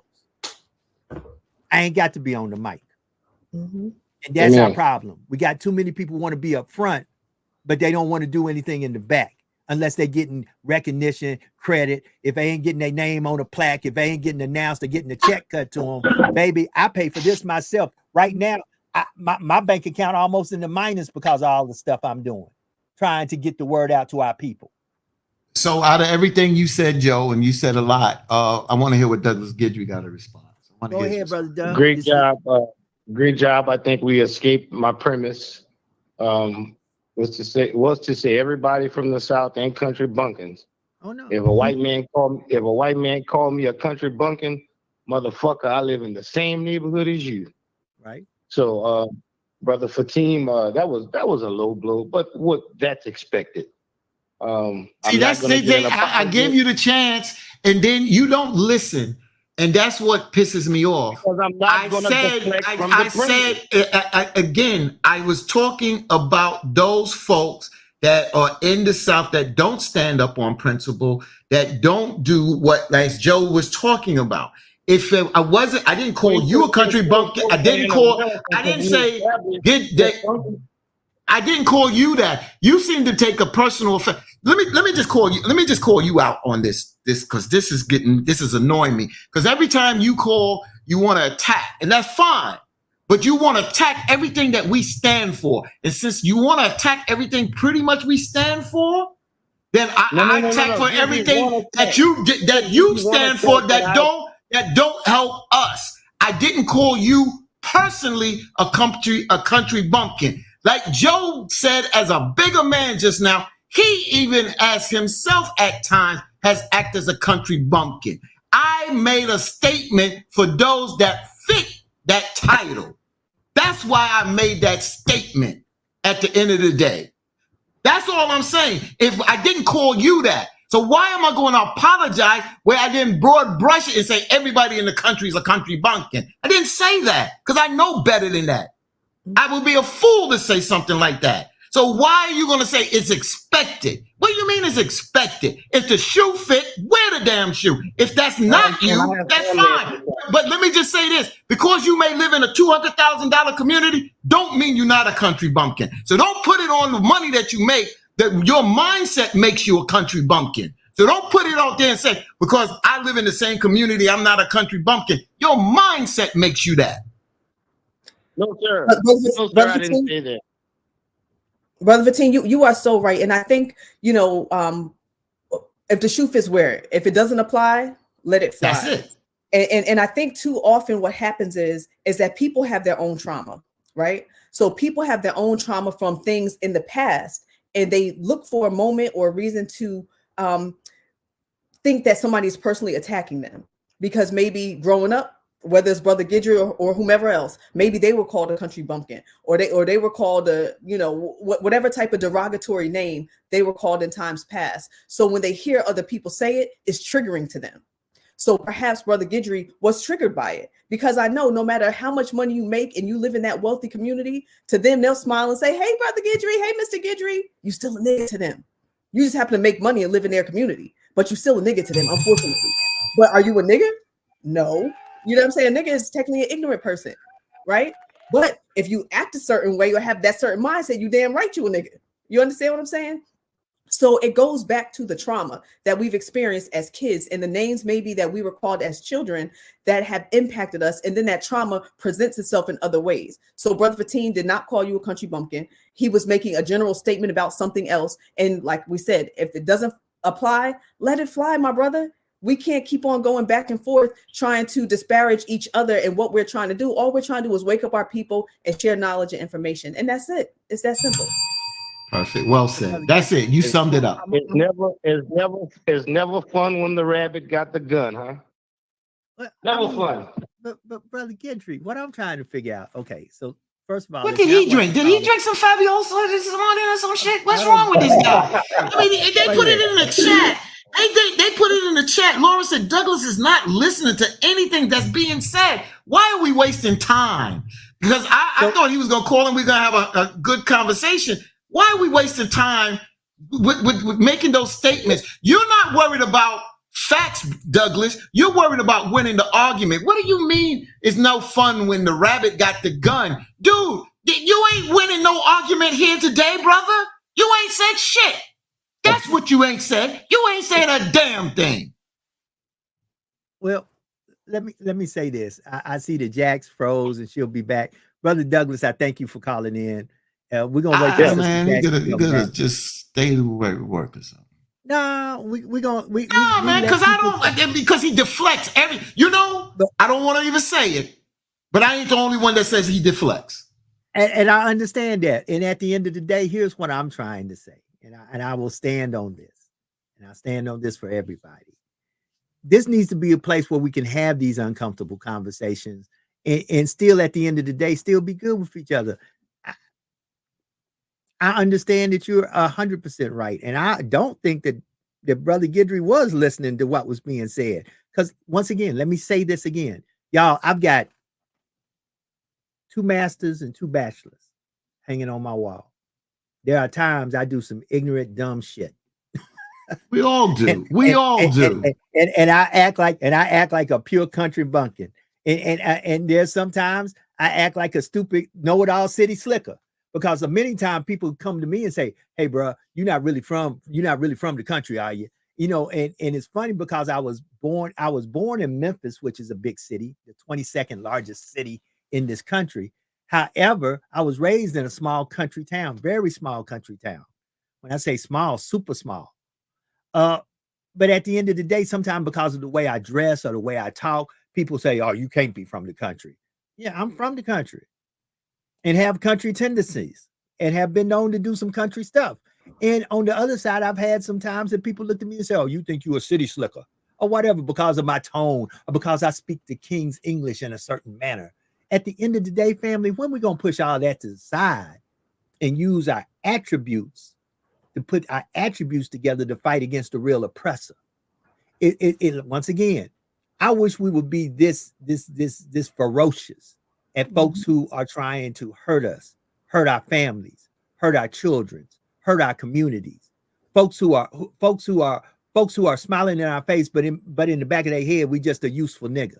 You know, I wish we would use this same level of let's get them as we do with each other. Because let us say something wrong, boy, we put a telephone, we tell the world. When are we going to wake up, family? And go after the real enemy?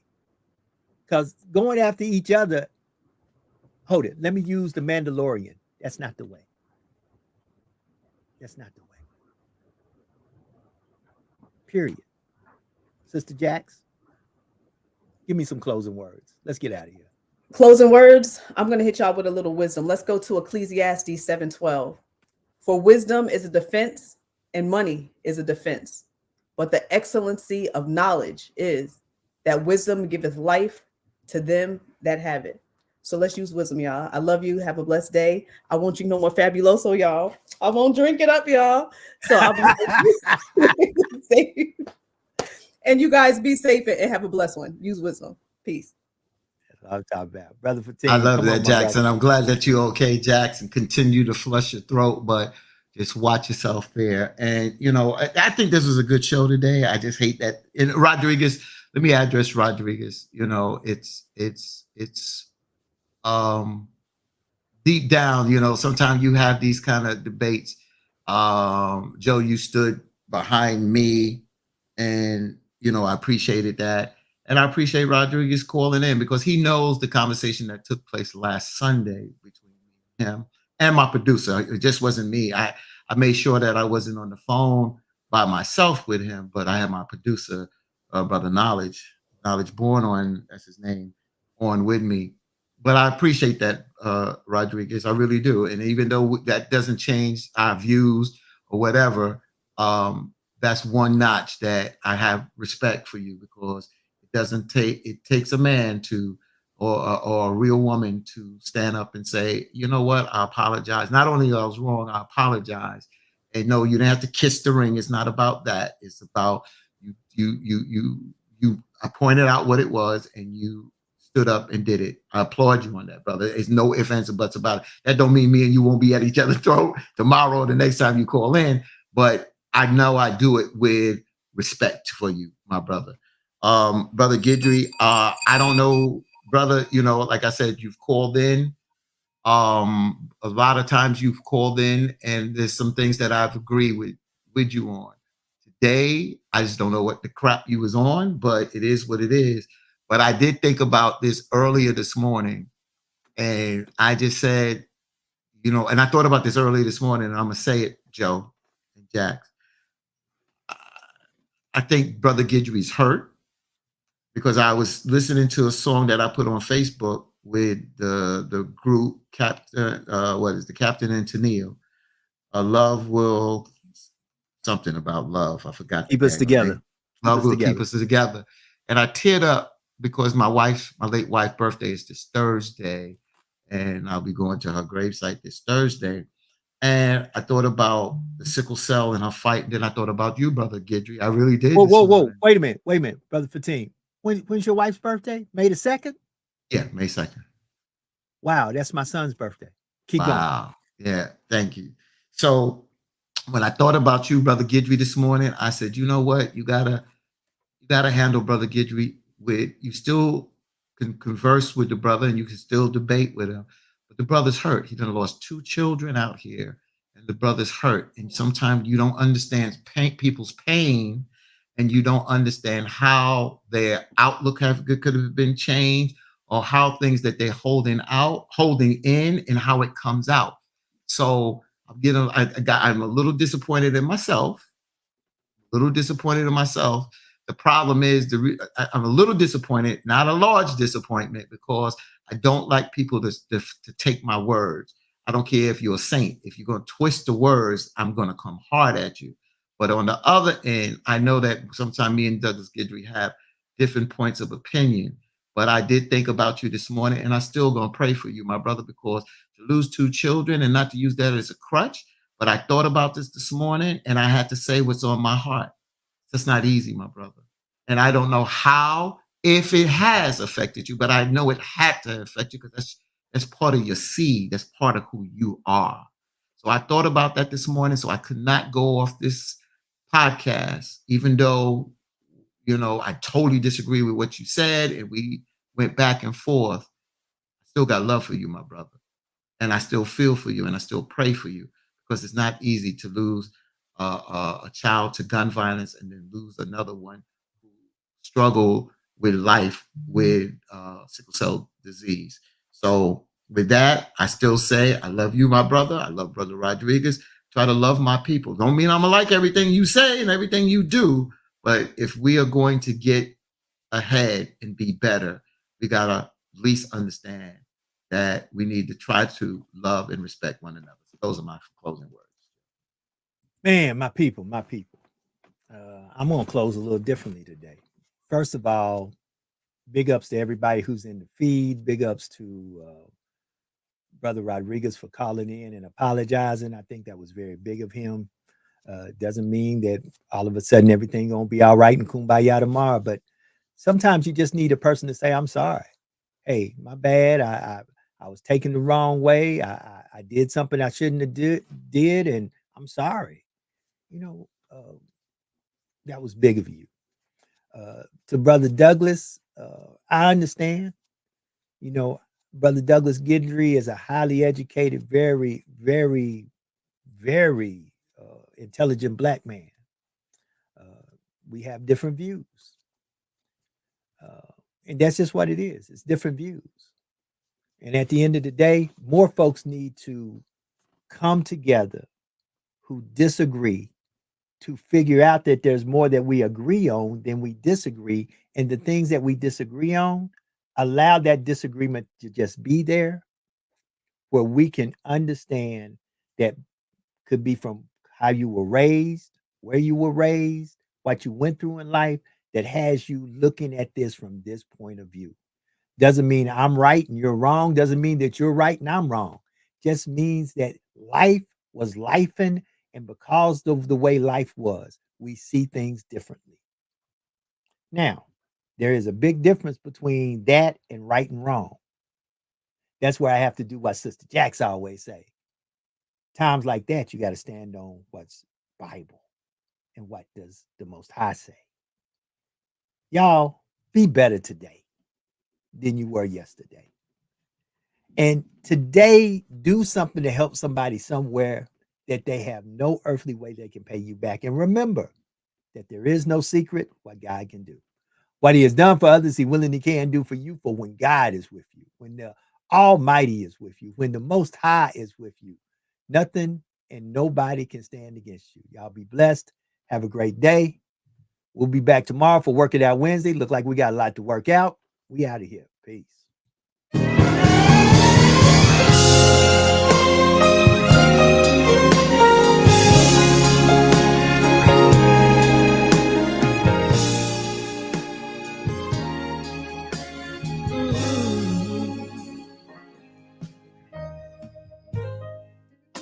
Some may ask, where is your God?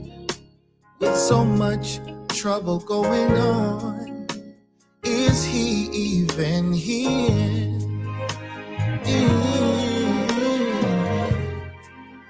Well, I don't know what tomorrow holds, but I know who holds tomorrow, so I don't have to fear.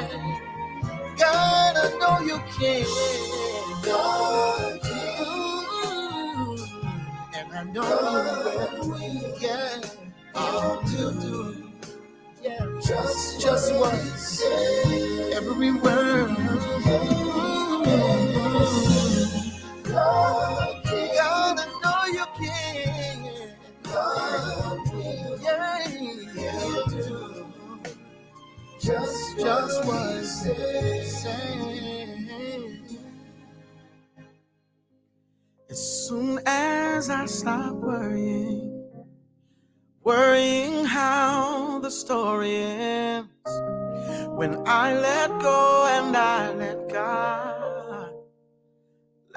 God have his way, that's when things start happening. When I stop looking at back then, when I let go and I let God have his way. I couldn't seem to fall asleep. There was so much on my mind, searching for that peace, but the peace I could not find. So then I kneeled down to pray, praying, Lord, help me please. Then he said, you don't have to cry, 'cause I'll supply all your needs. As soon as I stop worrying how the story ends, when I let go and I let God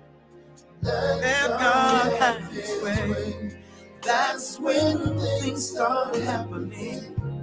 When I stop looking at back then, when I let go and I let God have his. So let go and let God, let go and let God, let go and let God, let go and let God, let go and let God, let go and let God, oh, let go and let God, let go and let God, oh, let go and let God, let God, let go and let God, oh, let go and let God, let him work it out, yeah, let go and let God, let go and let God, let him have his way. He can fix it, yes he can. He can mend it, yes he can. Yeah, let go. Hey, my brother, my sister, cast your cares upon him. He can and he will. Let him do what he does, because he does it well. He's able. Yes, he can. No weapon formed against him will be able to prosper, because God, he's everything you need and so much more.